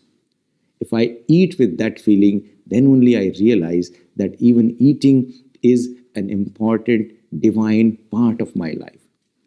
And once we realize this, then we can move ahead with the feeling that I am also part of this ecosystem which gradually developing me into an important person who is playing a major role in creating this eternity. So that kind of feeling which is developed, and when I realize that how my prana works, so prana works to control nose up to the heart, apan controls my navel to the feet, saman controls my heart to navel, udan controls my throat to head, and vyan controls our entire nervous systems. There are also 5 upapranas which assist the pranas. They are known as Naga, Kurma, Krukama, Devadatta and Dhananjaya. But when we realized how these pancha pranas are related to the elements of energy, we get a very fantastic combination. Because the elements of energy like heat, light, magnetic field, electricity and sound are also somehow related to my pancha pranas. So these are 5 elements of energies, and there are 5 elements of pancha pranas which some kind of a co-relation with them, and that is how the energy is created on this entire earth. It is a fantastic example. Let us all pray for everyone's well-being. So even when we take food, we do not think of only ourselves, but we also think of each and everyone available on this universe. But interestingly, when I grew a little older and when I sort of became young, I was also asked to face the competition of life. And when it comes to competition of life, the element of professionalism also entered into my life. And when then professionalism entered, someone told me that you should follow the principle of survival of the fittest. In a competition, survival of the fittest is all right. But if it generates enmity, if it generates cruelty, if it generates inhuman attitude in me, then how does it help? Then I started thinking, is there something wrong in me? Or is there something wrong in my teaching? And I realized that my guru taught me, Om Sarve Bhavantu Sukhinah, Sarve Santu Niramayaha, Sarve Bhadrani Pashyantu, Ma Kashit Dukkha Bhag Bhavet. May all be happy, may all be free from illness, may all see what is auspicious, may no one suffer. If I am taught this, how it correlates with the survival of the fittest principle, then I started introspecting and I thought that whatever my culture has taught, whatever my tradition has taught, whatever my elders have taught is the right principle of life. And I must follow that because that is corresponding to the nature, that is corresponding to the natural way of living the life. Because my culture taught me how to live and what to eat in different weather conditions. Because my culture taught me what is to be offered to the deity in a particular festival, according to the weather, according to the crop, according to the agriculture pattern.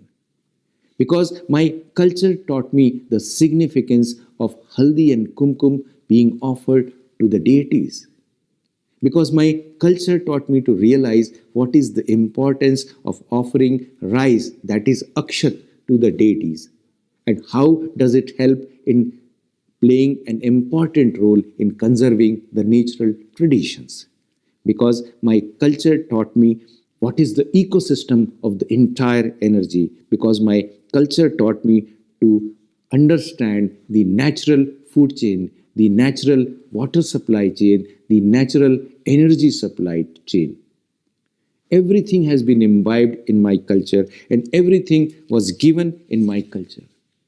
Unfortunately, putting all that aside, I fell into the trap of some different kind of knowledge which tried to make me more inhuman, more irrational, and more cruel.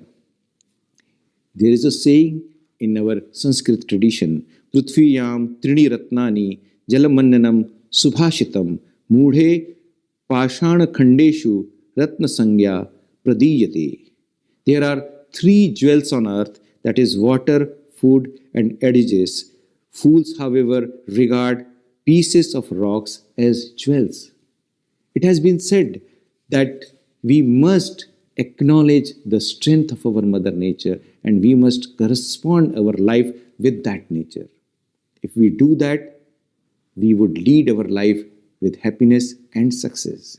But if you try to destroy, but if we try to damage the balance of that nature, the price we have to pay is innumerable. We have realized during this COVID pandemic how our natural way of living sailed us through these difficult times. That is why the tradition of Bharat was acknowledged globally. Everyone realized that the Bharatiya way of living is the way which would sail us through with effortless ease and comfort. If we don't realize that, we are going to fall into a trap. We are going to fall into a place which would create an irreparable loss to the humanity.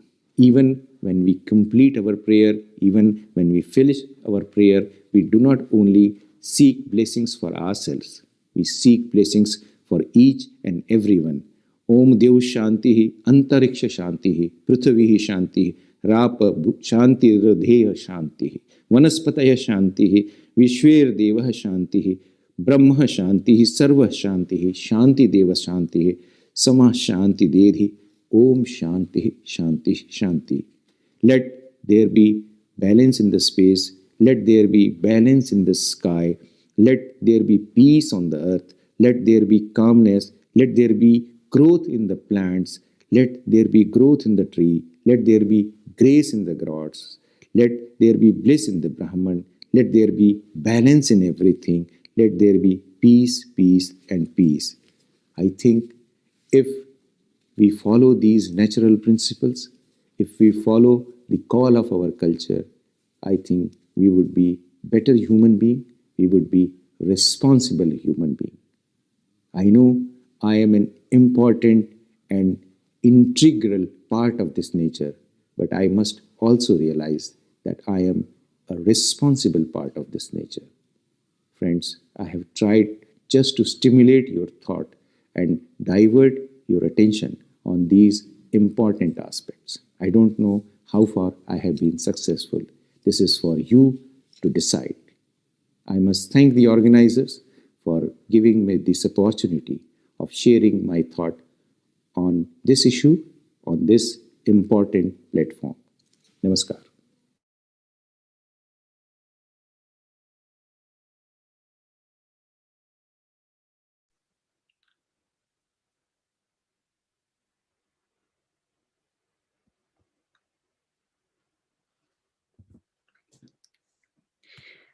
Thank you very much, Dr. Sachidananji Joshi. That was a very insightful speech you've just given.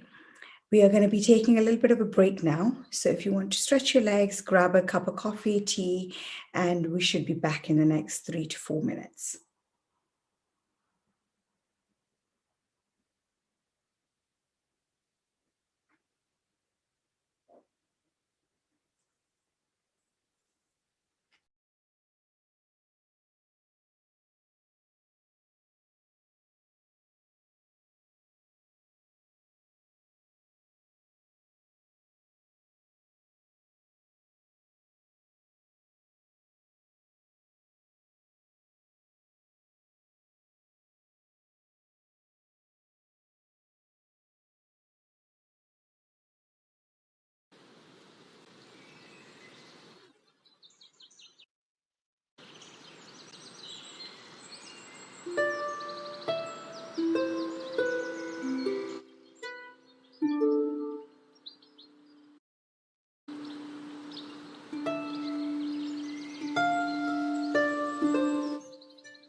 Namaste. Next, we have Bala Sundariji, who is going to be giving our next talk. She's originally from Andhra, which is in India, and is currently settled in Singapore. She's retired as a senior IT professional. She's a periodic volunteer in spiritual and social cultural organizations in Singapore. She has extensively traveled all across Asian countries and has keen interests in philosophy and history of ancient civilizations and linguistics. Over to you, Bala Sundariji.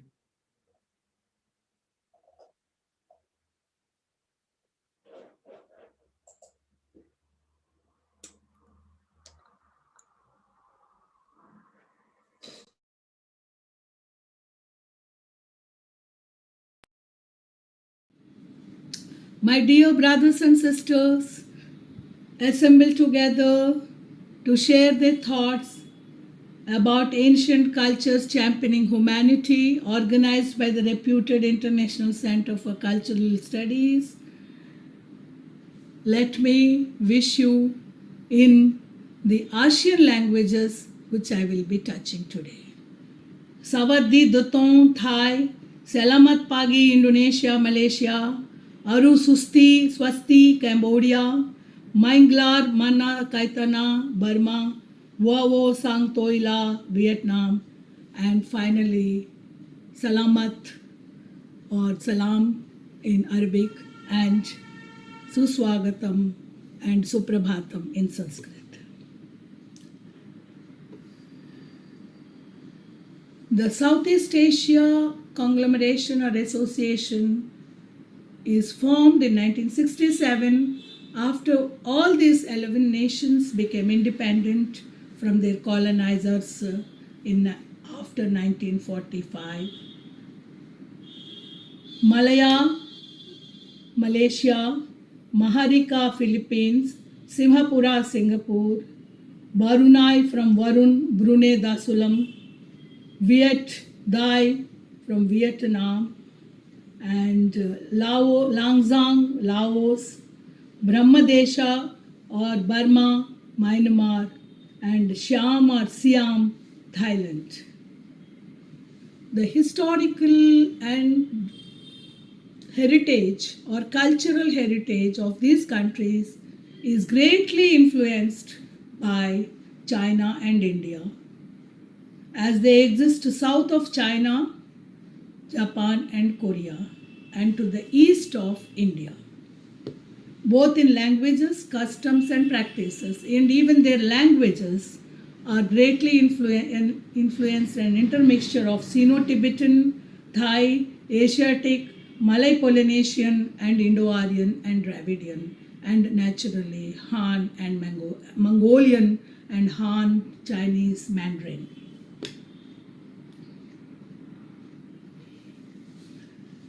Later, there is an influence of colonizers' language, English, French, Portuguese, and Spanish, Dutch. The religions of these countries, they had their own excellent ways of worship, and I would never call ancient practices as pagan and tribal. It is like underrating their worth. It was these tribal and pagan religions worshipping nature and its different forces as gods have protected the environment for thousands of years until we began destroying nature recently with our industrialization and so-called modernization.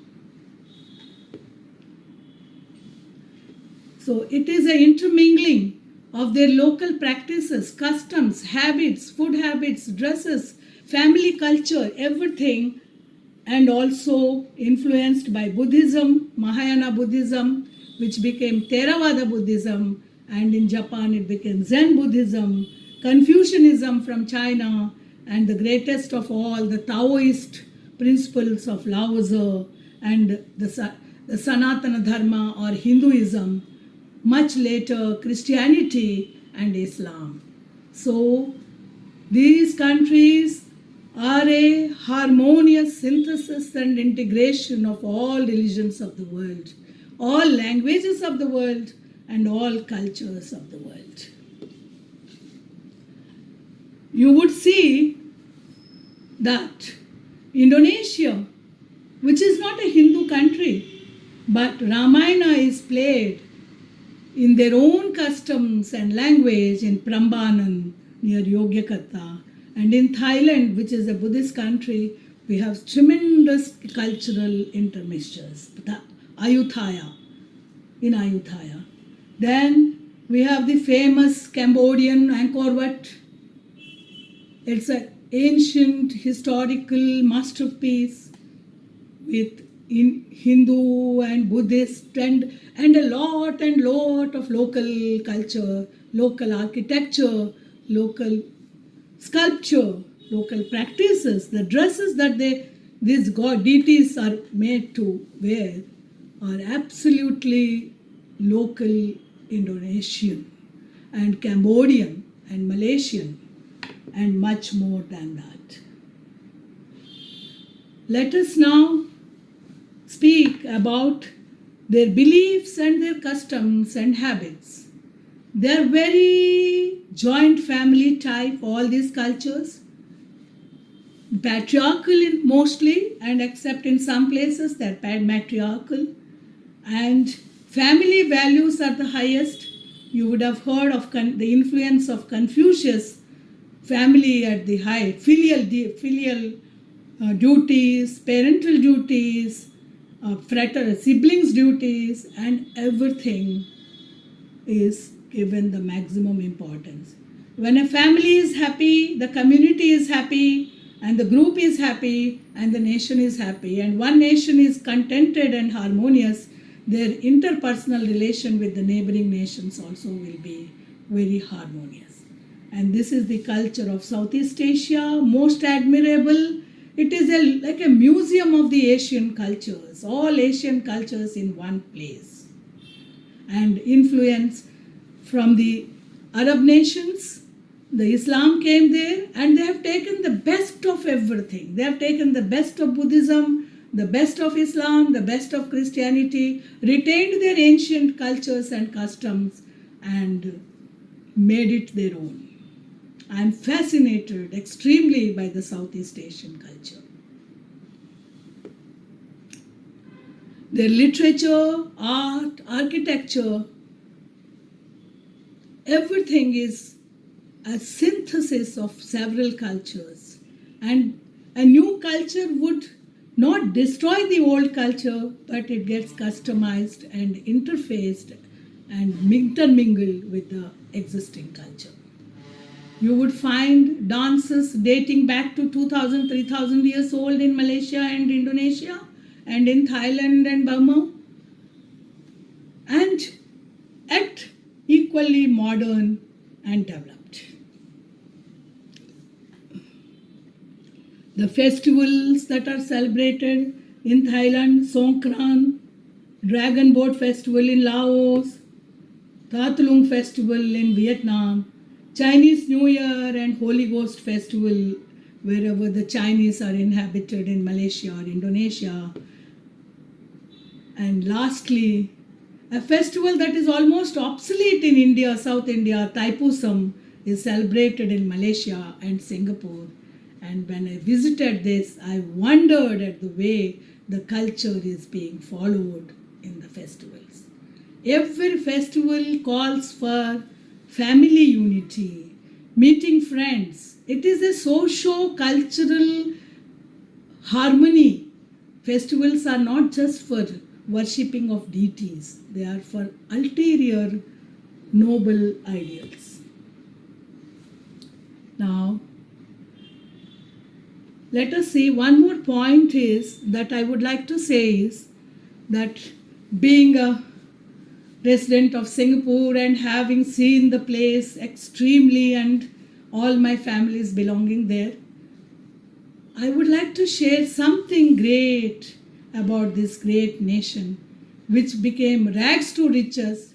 Before 1965, Lee Kuan Yew wrote a book called Lee Kuan Yew wrote a book called Rags to Riches, and it became a nation in 1963 with Malaysia, then an independent nation in 65.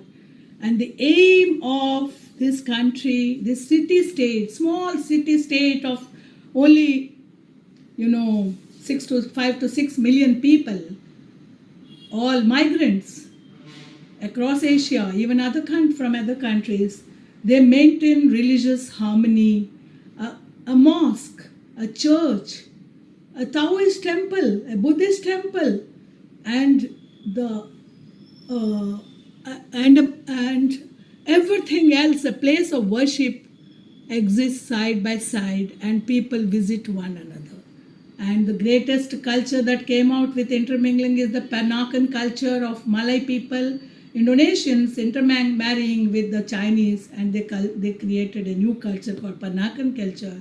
And the Asia Civilization Museum of Singapore depicts all the cultural heritage from the most ancient culture of this Southeast Asia to the most modern. Technological advancements have not killed the culture of Southeast Asia. They are simultaneously developing and advancing economically, commercially, technically, and at retaining the culture. Let us learn something from this small city-state called Singapore for world unity and world peace. When a small city-state can exist, we too can coexist with harmony and respect one another's culture. Thank you very much. And I hope I'm not able to convey anything much about each culture, but please visit Southeast Asia and go to the museums of the culture there, and you would feel a great inspiration to respect one another and live together happily. Thank you very much.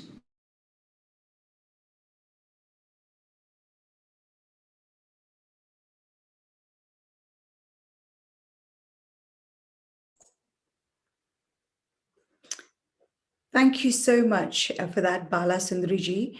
There's been a lot of information given us and a lot of takeaway for all of us. That was wonderful. Next, we have Professor Ketut Ardhana from Indonesia.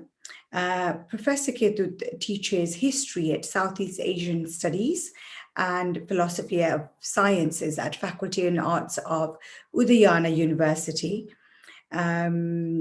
Is the chair of Vidya Kirti Foundation, which is a Hindu University of Indonesia as well. So over to you, Professor Ardhana.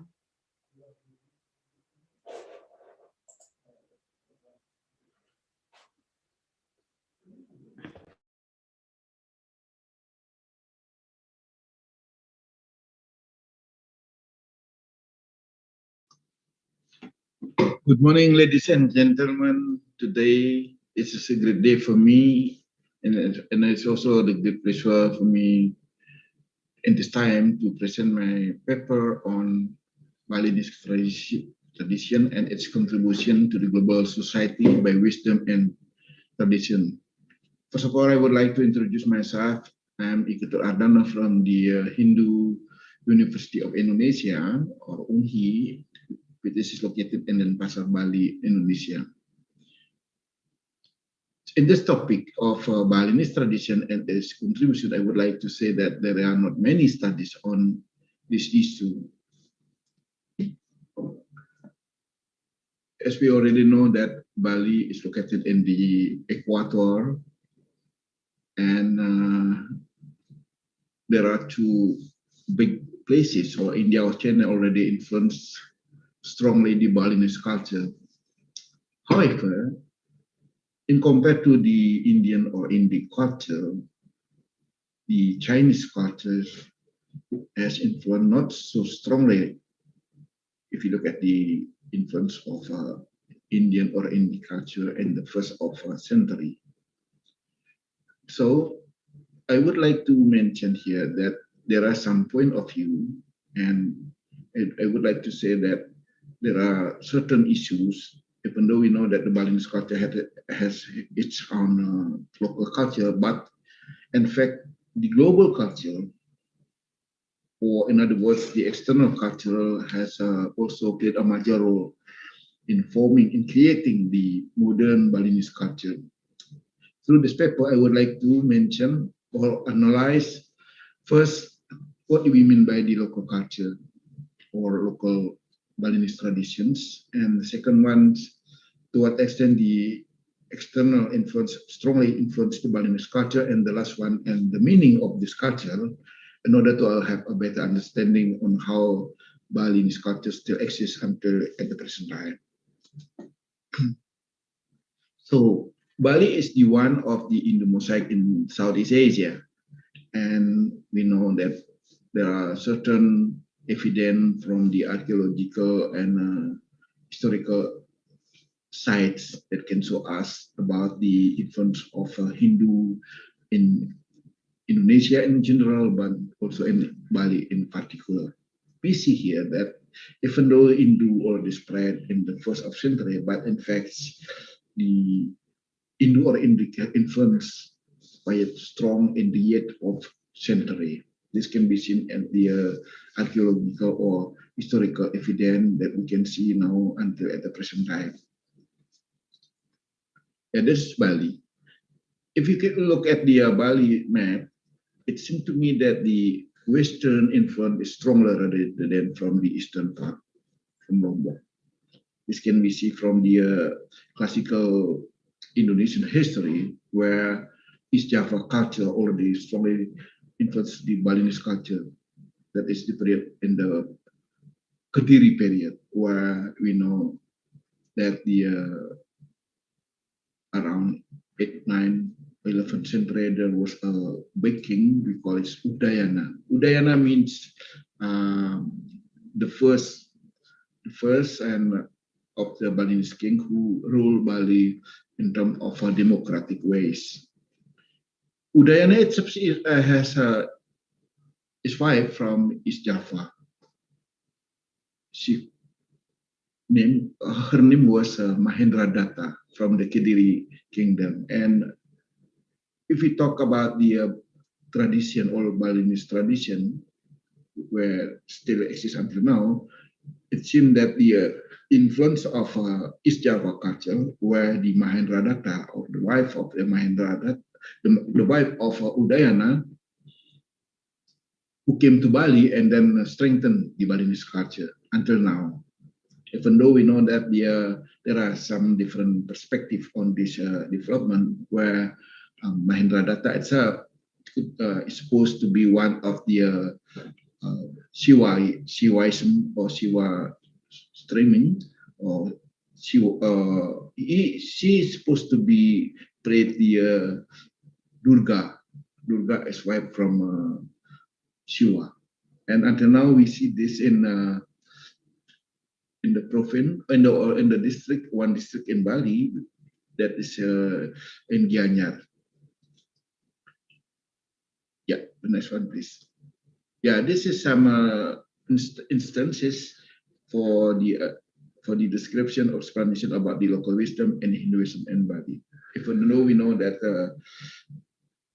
there are some certain terms from the Balinese name that already transformed to Hindu names, like the name of the god, Kosika, Garga Metri, Kurusya, Pratanyala, Centeng Kuning become Hindu's name, Iswara, Brahma, Mahadewa, Vishnu, Shiva, and Uma. So this god, we already prayed for this god in certain Balinese Hindu ritual or festival in Bali that we can see not only in the city but also in the villages until now, until at this time. Yeah.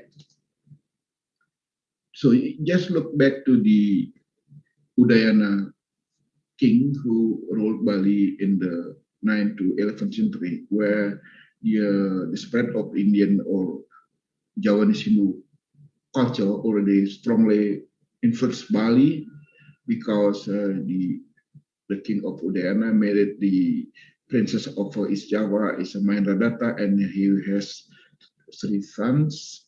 First one is Airlangga, who became the king in East Java, and the second one is Marakata, and the last one is Anak Wungsu. Anak Wungsu means the last sons.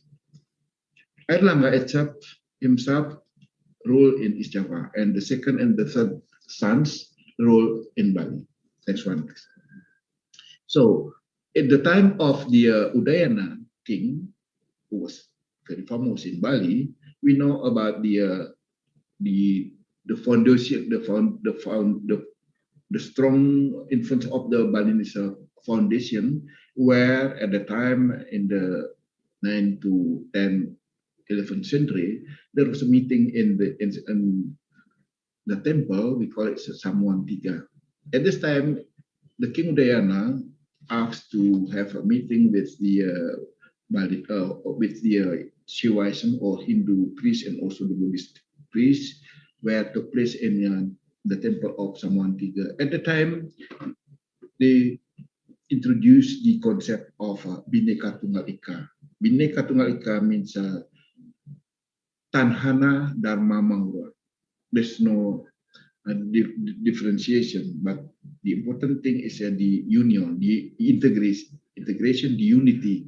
Bhinneka Tunggal Ika became famous because at the time the priest and the king also successfully integrated the concept of unity and diversity. Since the time, we know that this concept, this motto is very familiar for the Balinese in particular, and also for the Indonesian people in general. The reason was that in the time of Sukarno, as the first president of the Republic of Indonesia, he also take this concept to be a national motto we know now as Bhinneka Tunggal Ika, and the national symbol of Pancasila as the 5 basic principles of the Indonesian ideologies. The first one is a belief in God. Second one, humanity. Third one is integration. The fourth is democracy, and the last one is social justice. Next one. Yeah, this is the temple of Samuan Tiga, where coming from the Balinese word meaning the meeting of the 3 factions between Hinduism, Shivaism, and Buddhism. And from this explanation or this analysis, we can know that the different local belief, not only from the local but also from other region, that can be united in Bali. So the idea of multiculturalism is important for us to understand that Bali gives some contribution to have a better understanding on how the Balinese culture, on how the Balinese people practice their own way on the idea of multiculturalism. This is very important in order to be able to live in harmony and peaceful way, in order to be able to anticipate any foreign or any globalized influence in the Balinese culture. Next one, please. So Bhinneka Tunggal Ika Tanhana Dharma Manggura until now we use as the national symbol for unity and diversity. Yeah, this is we can see from our local manuscript, from our local tradition, that we also know here that there are so many influence of the Indian or any culture in order to informing the Balinese modern culture. And until now, this Balinese culture already contributed to the national or Indonesian modern culture. This one. Yeah, this is the temple of Samantiga, as I already mentioned before, where the Shiva and Buddha as unity. The next one is. Okay. Until now, we practice this ideology where not only from Hindu or Buddhism or Hinayana and Mahayana, but also in the context of on how we can live side by other ethnic group, by other religion like Muslim, Catholic, Christian, and also Confucianism can live side by side in Bali in peaceful and harmonic way. Yeah, this is the Pancasila, where I mentioned about the 5 basic of Indonesia or national ideology for the Indonesian people in order to be able to integrate themselves in one unity, in one nation states in Indonesia. Yeah.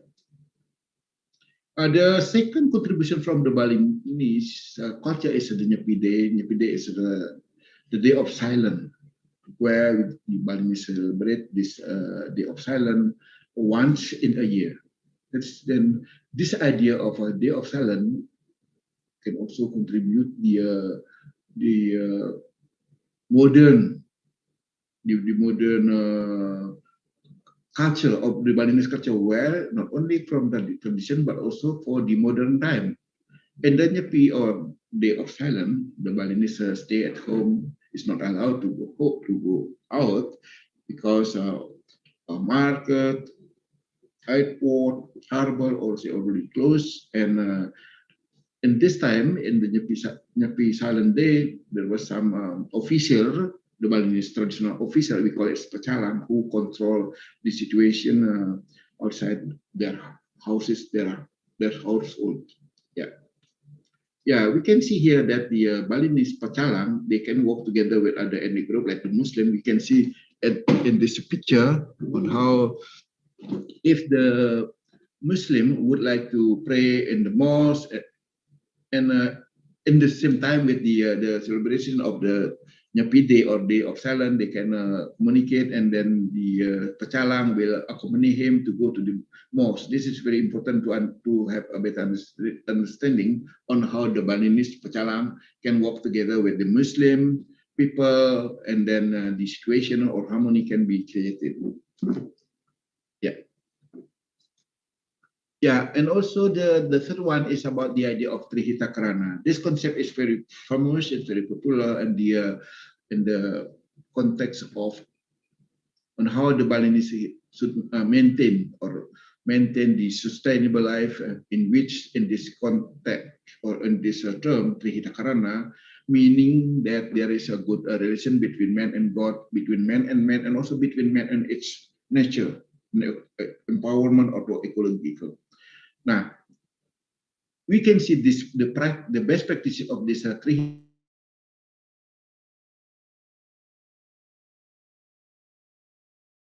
will view this subak irrigation system not only in terms of economic system but also in terms of the social religious context where the people can work together. We call it gotong royong, work together in order to get the maximum result on this activities in the traditional or rice field. That's one piece. Yeah, we can see this is some pictures on how the idea of Trihita Karana, where the Balinese should maintain their good atmosphere, and where the relationship between man and God, man and man, and also man and which its nature is very important in order to be able to have a good or the better or sustainable life with nature and also with God. Yeah. The last one is the concept of Astabrata, the perfect philosophy for leadership and theory, where this idea also we adopt from Indian or Indic culture.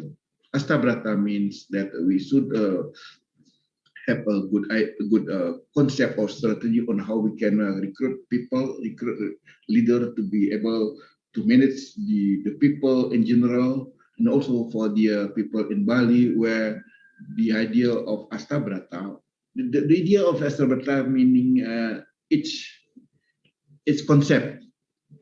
For instance, the first one is like the god of Surya. The god of Surya, or because it's very famous in the Balinese culture, and so the Surya will shine not only for the poor people, but also the rich people. But they will shine all of the people. That is the concept of justice in the Balinese term. I think this is quite relevant in order to be able to compare between the Balinese concept of Astabrata and also the concept also we know also already practices in such a long time in India. I think that is my presentation on the idea of how the Balinese tradition can contribute to the global phenomena that we can see now until at the present time. Thank you very much.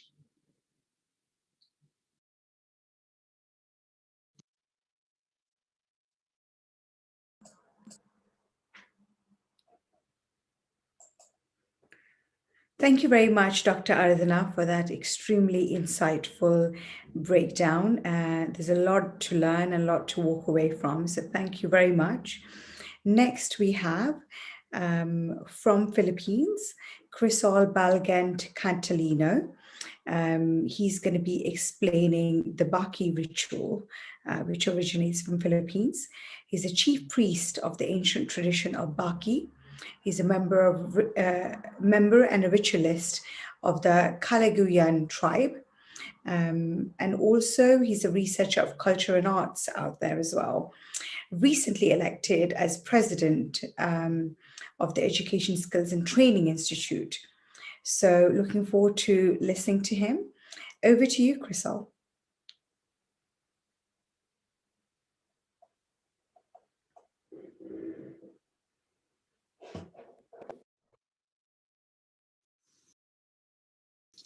Hello everyone. Namaste. Hope you guys are all doing well. My name is Crisol Balyagan Catalino from the Philippines. I belong to the Kalangwet tribe in the northern part of the Philippines in Cordillera Administrative Region. First of all, I'd like to greet everyone who are currently on board in this ICCS conference, to my fellow speakers, to all the participants around the world. I'm going to call you my relatives in the other part of the world.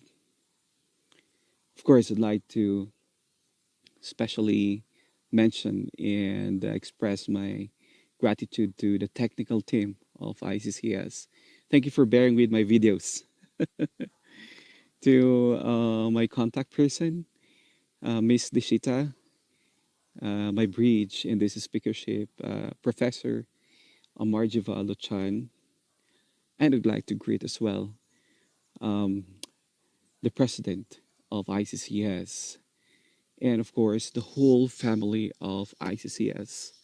Thank you for making this event a possible one. Despite of the pandemic that we're having right now, you made it still possible for all the practitioners to meet together and talk about humanity. Thank you so much for that.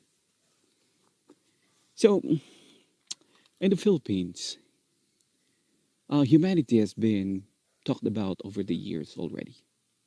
You know, it's been laid on the table for how many decades now, but looks like that the programs of the government ain't working. You know, the government have laid down programs. They had several plannings in addressing threats to humanity, but it looks like it's not working. And that's the very big question that they also have right now. That's the reason why our topic for today's conference is very timely. You know, we really have to talk about it in the aspect of ancient cultures. Well, we are considered as a small community in our own country, but personally, I believe that starting in our simple and the smallest part of the community will be very effective because we cannot address the concerns that we have right now or the problems that we're facing if our family or the small community cannot do it. So, like what I'm saying, in the Philippines, we do have a lot of problems when we talk about of humanity. We have threats on the environment, we have threats on economic, we have threats on the family or in the family. We have threats everywhere. It's everywhere. Um, and like what I said, there were programs and activities planned by the government. But for years that I have spent my time in observing it, and my personal assessment concludes that it's not really working. And I hope they won't take it against me if I say that um, mm, the modern approach in addressing threats to humanity is not working. That's why I'm very thankful that we are all here, um, so that we can apply the ancient culture, our ancient tradition, see if it will work, which I believe will really work. Because in our tribe, in Kalanguya tribe, we have those practices. We have the culture to address the problems or the threats against humanity, and it's working. It's just that we really have to practice it more, to nurture and go back to basics of our culture and do it well with the community. So what I'm going to share to you now is it's an approach or it's a practice that we do in our tribe to sustain and maintain the family cohesiveness or the family bonding. Because, like what I said earlier, I personally believe that as a person, you cannot help change or help address the threat to humanity if you yourself in your family uh, cannot do it together. So that's what I'm going to show you right now. I have a separate video for this, and I'm going to show you. Um, it will be played in just a second. Let's go, guys. There are important elements in conducting the ritual. As you can see, there is a blanket, there's a wine, and there are paper notes, of course, placed onto a native basket. That is aside from the native attire that I'm wearing during the ritual. So first part of the ritual is to call all the ancestors who are gone before me. I have to name them one by one because if I miss somebody, then it's going to be a failure of the ritual. Of course, I gotta call also the gods of the mountain, the river, and the sky to gather along with my ancestors. As a ritualist, it's our belief that if you are a ritualist with clean intention, then the forefathers and gods will really be gathered once you call them. So after they're gathered, that's a time that I tell them um, the wishes and pleas of a certain family. If they ask for blessings, for wisdom, for values, um, and for other things that they want to have, then that's the opportunity that I'm going to ask them to bestow it to the family who is asking for it, because we believe that our ancestors who are gone before us really established a family with a great integrity for humanity. Alrighty, so there you go. Um, that's the video, or that's a ritual that we normally conduct to maintain family bonding. Thank you so much for watching it, and I hope you were able to at least learn one of the practices or cultural, practices that we do in our tribe over here in the Philippines. Now, to my fellow speakers and my relatives who are currently on board, well, I'm looking forward to listening to your stories too, to whatever you will share, and I know it will be very helpful for me to apply it also in my community or in my tribe. Alrighty, so to my batch in 2018, I hope you guys are also on board. I hope I will see you. I will see you soon in a face-to-face conference, and I'm hoping that this pandemic will be gone, so that we can have a face-to-face conference together. Now, lastly, I would like to thank once again the ICCS family the family as a whole, the ICCS president, the technical team, Dishita, thank you, Professor Lochan, thank you, and all the people who are behind the success of this conference. Thank you so much. I really appreciate it.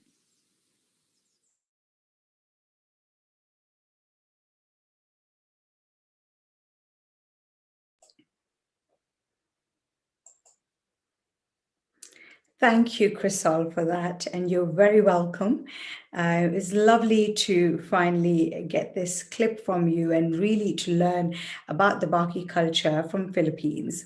So thank you so much for going through the effort and putting that together for us. And it was lovely to hear you kind of talk about the ritual side of it and the clips.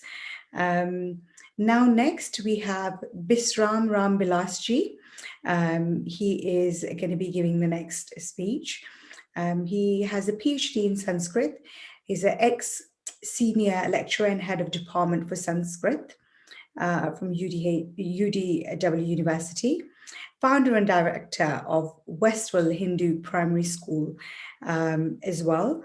And he's currently engaged in African and Indian culture at the Ubuntu Dialogue, and delivers papers nationally and internationally in Sanskrit, Bhojpuri, and Hindi. So looking forward to hearing you. Over to you.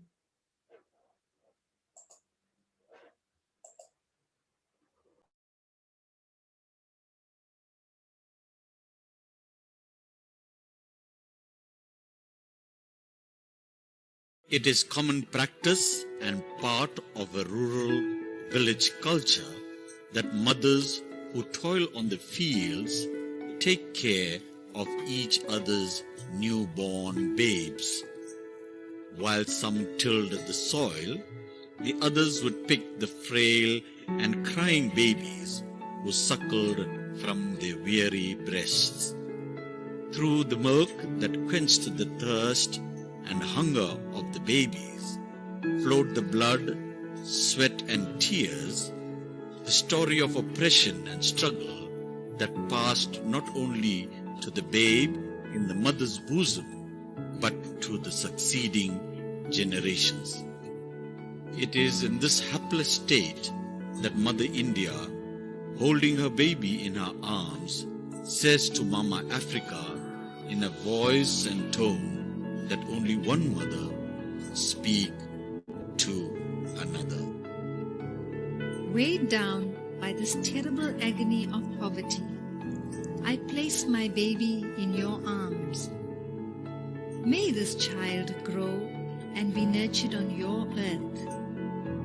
In this newfound home, may he learn to love his brothers, to play with them, sing his song, dance his dance, and tell his stories, both old and new. May he grow and prosper, and never forget the mother that was once his own. A mother who, weighed down by her anguish, was forced to abandon a part of her very own soul. Farewell, my child. May the new horizon you travel to bring you new joy and hope. May you prosper and be blessed always.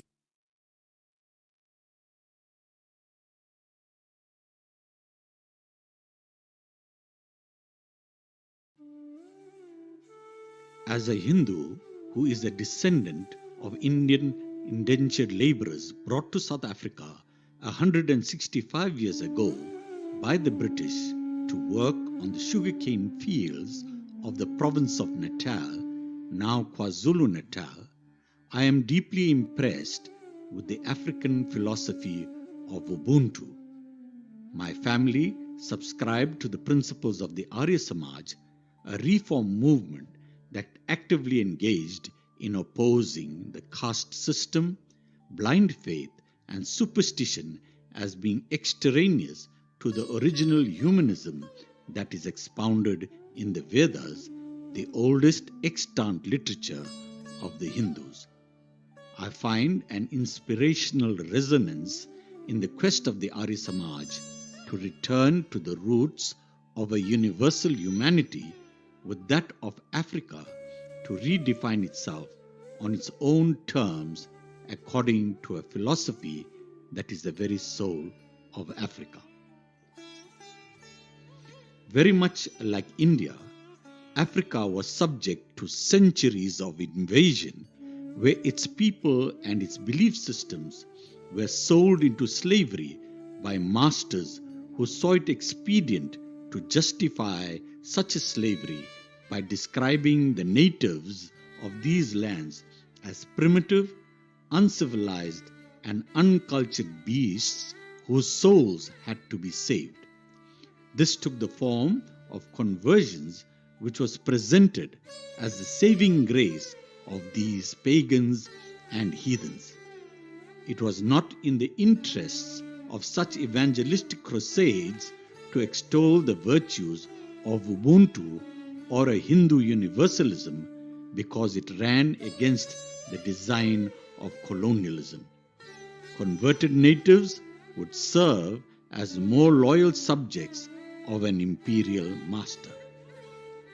Just as the Arya Samaj engaged rigorously in decolonizing Indological and Oriental perceptions and interpretations by Western scholars, a similar trend can be seen in Africa, where African scholars are redefining the value systems as beliefs inherent in the worldviews of an indigenous native of Africa rather than views imposed by scholars who are outsiders to these traditions. It is imperative then to study the meaning of Ubuntu since it encapsulates everything African. The word Ubuntu is an Nguni Bantu term meaning humanity. It is often translated as I am because we are, or humanity towards others. But it is often used in a more philosophical sense to mean the belief in a universal bond of sharing that which connects all of humanity. Ubuntu in African philosophy also embraces the quality of being human. Ubuntu can be seen and felt in the spirit of a willing participation, unquestioning cooperation, warmth, openness, and personal dignity demonstrated by the indigenous African population. There are three moral values crucial to Ubuntu. Listed in social order, they are respect for human dignity, compassion, and justice. Of particular importance is the value of respect for human dignity as an intrinsic element of Ubuntu ethics. The Zulus say, Umuntu, Ungumbuntu, Ungabantu, which means that a person is a person through other persons. We affirm our humanity when we acknowledge that of others. The South African Nobel laureate Archbishop Desmond Tutu describes Ubuntu as the essence of being human. The Bantu languages are fairly closely related and have a unique feature in their harmonic concord. Indo-European languages and others too usually show gender difference, number that is singular or plural, and agreement by means of suffixes. Bantu languages use prefixes and the harmonic concord. In almost all the Bantu languages, the root word for person or people is Ntu. Example, in Xhosa, a person is Umuntu, persons or people is Abantu. Colonialism and British imperialism both spread the belief that the natives of India and Africa were pagans and heathens, savages who worshipped devils and ancestors, practiced primitive rituals and needed to be saved. As part of colonial religious subjugation, Christian evangelists, in the guise of saving the souls of the people they had subjugated, literally stole their souls just as they did their lands and resources. They built schools through which they indoctrinated the locals by presenting a modern civilized Christian way of life, which would save them from their barbaric ways and make them good Christians loyal to the colonial master. There were some true Christians who regretted this injustice, but still continued their evangelizing mission and even committed themselves to the liberation of Africa in the name of Christianity. While conversions took place at an alarming pace, there were those Hindus and Africans who tenaciously held on to their traditional beliefs. They persisted in the simple rites and rituals, often not knowing or understanding the philosophical rationale in which their practices were grounded. This persistence over time did prove to be a saving grace. As colonialism declined, there was the emergence of a more sympathetic approach to an understanding of Hindu and African worldviews and an appreciation of these cultures as an expression of a special bond shared with nature and creation. Thus, paganism was elevated from its satanic status to a more acceptable one, which indicated the veneration of nature. In some cases, it reached what may be considered an extreme trend, namely the popular hippie culture and the flower children cult of a not too distant past. There are several views on comparisons between the Hindu worldview and Ubuntu.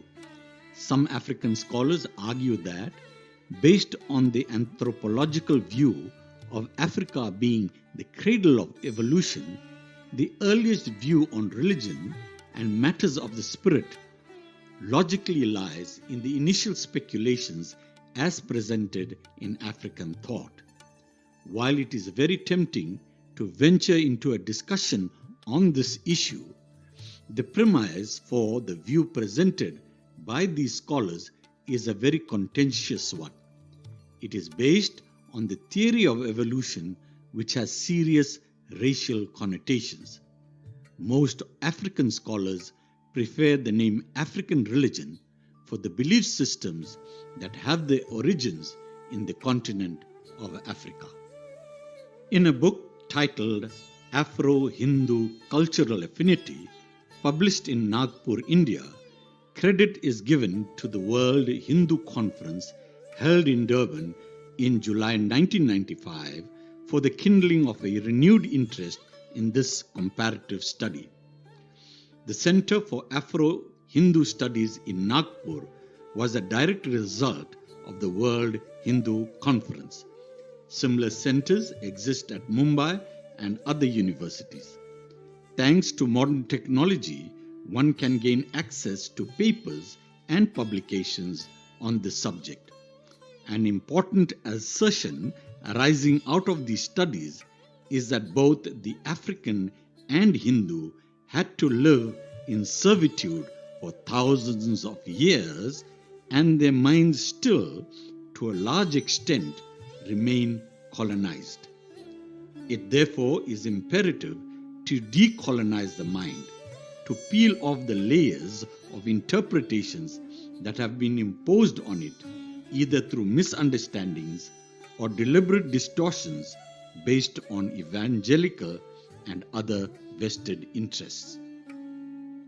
A compelling outcome of these studies is the similarities that attract an irresistible urge to explore the underlying philosophies that evolve as parallels in the two belief systems.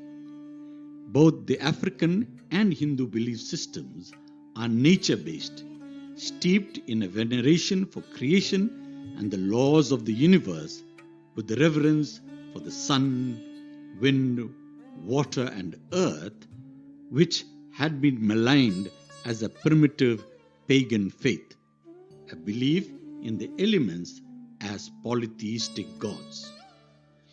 Both cultures are steeped in oral traditions, folklore, and a kaleidoscope of religious festivals and celebrations.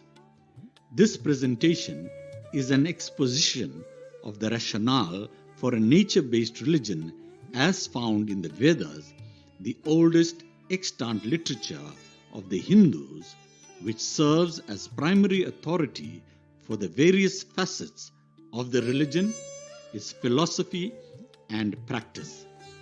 In Africa, this worldview is more prominent as an oral tradition. An important dictum of the Vedas is Satyam Rita. The truth is indeed the law of the universe. Regardless of our race or belief, the laws of nature hold true for all of us. Based on this mantra, we can then say that the religion of the human race is nature, a contemplation of how creation and nature operates results in the realization of a grand mastery embodied in this universe, all governed by the laws of nature. If this is true, then each one of us is also a part of this all-embracing natural law. Everything is constituted of the elements, and ultimately everything resolves or dissolves into them. What we witness is our mortal existence, and the world around us is the continuous cycle of the elements being manifest and unmanifest in their various forms. This is explained in another Hindu philosophical text, the Gita or Bhagavad Gita, as Vyakta, possessing form, and Avyakta, formless. These elements then never die. They simply continuously exist in a state of flux, of being subtle and invisible and then assuming a form, a continuous sequence from the one state to the other. Some similarities in African and Indian thought. Nana Biekiewa of Ghana, champion of Pan-African unity and a revival of African religion, states God is our universal Father. For the Akans of Ghana, he is also our divine Mother, Ngame Obatan Pa. A very caring provider God is omnipotent, Gyaname, all-knowing, omnipresent, and sustainer of the whole world. In African cultures, religion permeates every aspect of life, from seed time to harvest, through the rites of passage, birth, puberty, marriage, death, and even the hereafter. All over Africa, the earth is the female spirit of Asase Ya, Mother Earth.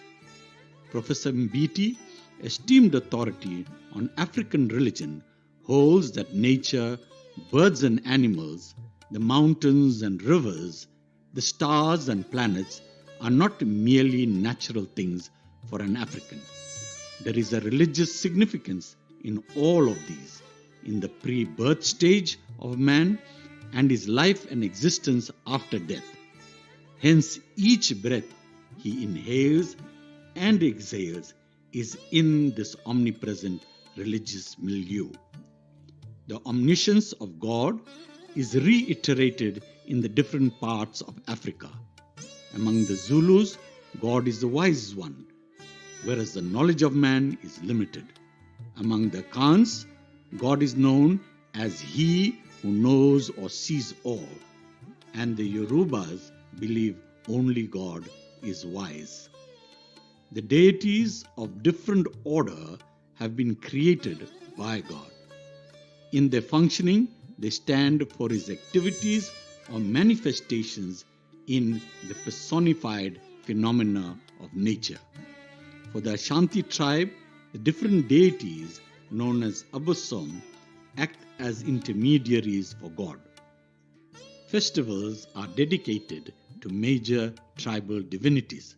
Similarly, Banyaro deities are assigned specific functions.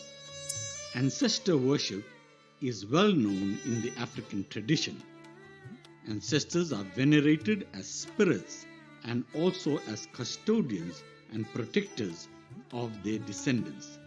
They are guardians of families, and as elders, they are the upholders of respect and order in the village, a striking resemblance to the Panchayat, a 5-member village council of rural India. Similarly, in marriages, there are folk songs that are sung to the extent that in both Indian and African wedding songs, the brides and grooms' parties taunt and tease each other. There are songs for birth and death and all the events that celebrate life. The Havan is a popular Hindu rite where a fire is lit and fragrant roots and herbs are offered as oblations into it. The fire receives these ingredients and transforms them into a scent which permeates the surrounding space, purifying it and making it pleasant. In the African tradition, Mpepo or Mpepo is the name of the herb and the name of the rite where a smoldering fire is kindled in an African clay pot. The fragrance that emanates is pleasing to the ancestors because of the act of purification.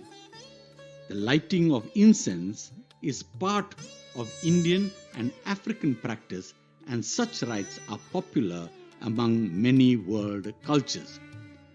These need to be identified and promoted as rituals aimed at a reverence for nature and living in harmony with the elements by actively engaging in such acts of purification.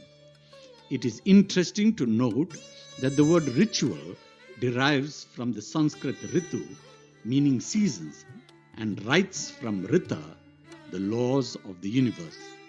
These rituals and rites are thus an acknowledgement of the universal laws of nature. These rites and rituals play out this order of the universe as an act of submission and faith. Let us look at the terms Ubuntu in the African languages and compare it with Bandhu in Sanskrit. This presentation makes no claim of offering any expert definition of Ubuntu. It merely offers that if both the cultures are nature-based, then an understanding of nature as a philosophy and way of life, as expressed in the Vedas, can help facilitate such a comparative study. The word Ubuntu has a similar Sanskrit concept called Bandhu, meaning friend. It is from this Sanskrit root that we derive the English words bond, bind, and bonding. In the Vedas, the supreme being is Bandhu, the one we share a bond with, the one who creates and sustains us.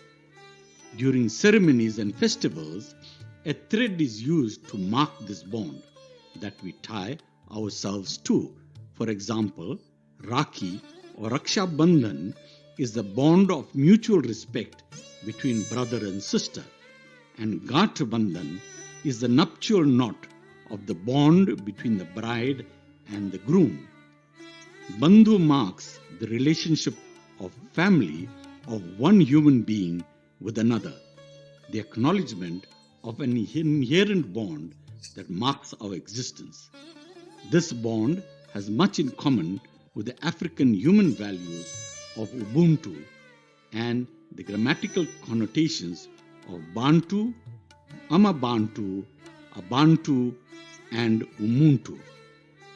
Very much like Kuli, referred to in the case of Indians, Bantu was also used as a derogatory label for Africans. It is this commitment, both in the African and Indian traditions, that we all need to make towards translating our core values of caring and sharing into meaningful deeds, actions, and projects that give relevance to our desire to know and understand each other. There are several projects in South Africa, like the Aryan Benevolent Home, which caters for 800 orphans, aged, and homeless. The Narayan Jeevan Vedic Center, which provides primary health care for some 35,000 informal dwellers in Kenville, and Project Tripti, the quenching of thirst as the sinking of boreholes to help provide water for rural schools and communities. The building of schools, primary health care clinics are all successful programs which, besides providing a purely humanitarian service, also promote race relations and social cohesion. In many countries, politicians and other unscrupulous leaders find it convenient to play the race card to attract votes from gullible followers. It is a sad reflection on humanity that after all the love that religion preaches, we so easily fall prey to our inner fears and insecurities based on race. This conference, it is hoped, will change our mindsets and take us to new horizons of sharing the ancient wisdom of our cultures and emerging as a new humanity that cares for the earth, for our families, for our future generations, and the realization that without nature, we just cannot enjoy any life, dignity, love, or respect. All of these are sustained and nurtured on the fundamental principle of a mutual coexistence.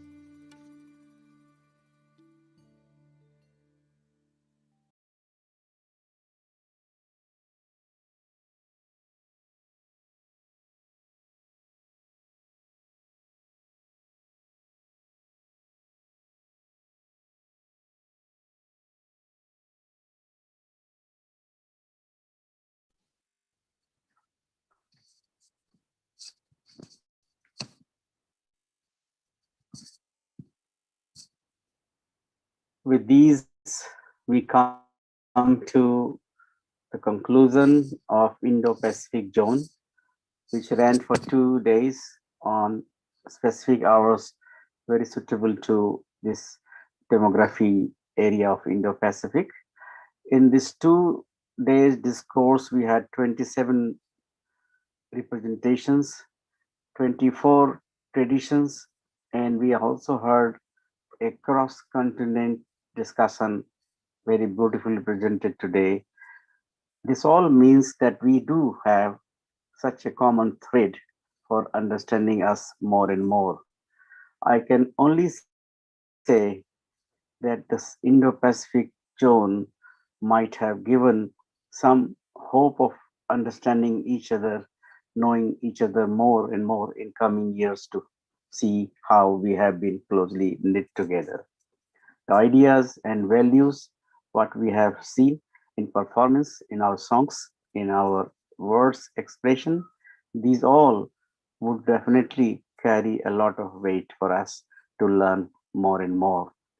just we were going to close this kind of first part of this globe, Indo-Pacific. Just today we heard a last word coming from Kalasha tribe in remote Pakistan, who are the last 4,000 people left in this world. This Kalasha traditions we could not add because of the time factor.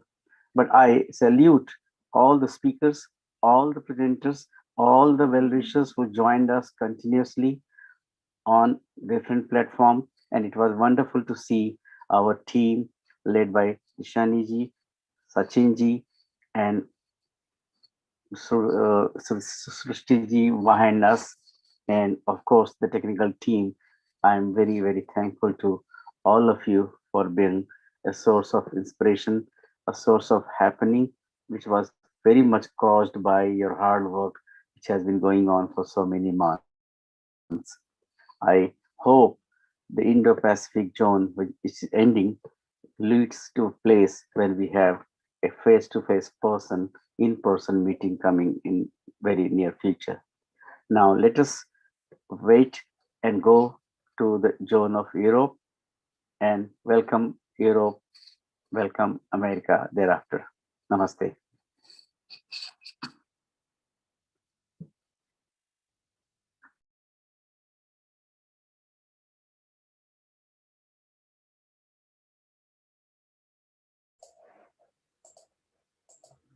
Thank you so much, Amarjeevji. What a wonderful way to kind of end with our Indo-Pacific lead, who's been driving this for many years in India and across the Indo-Pacific region.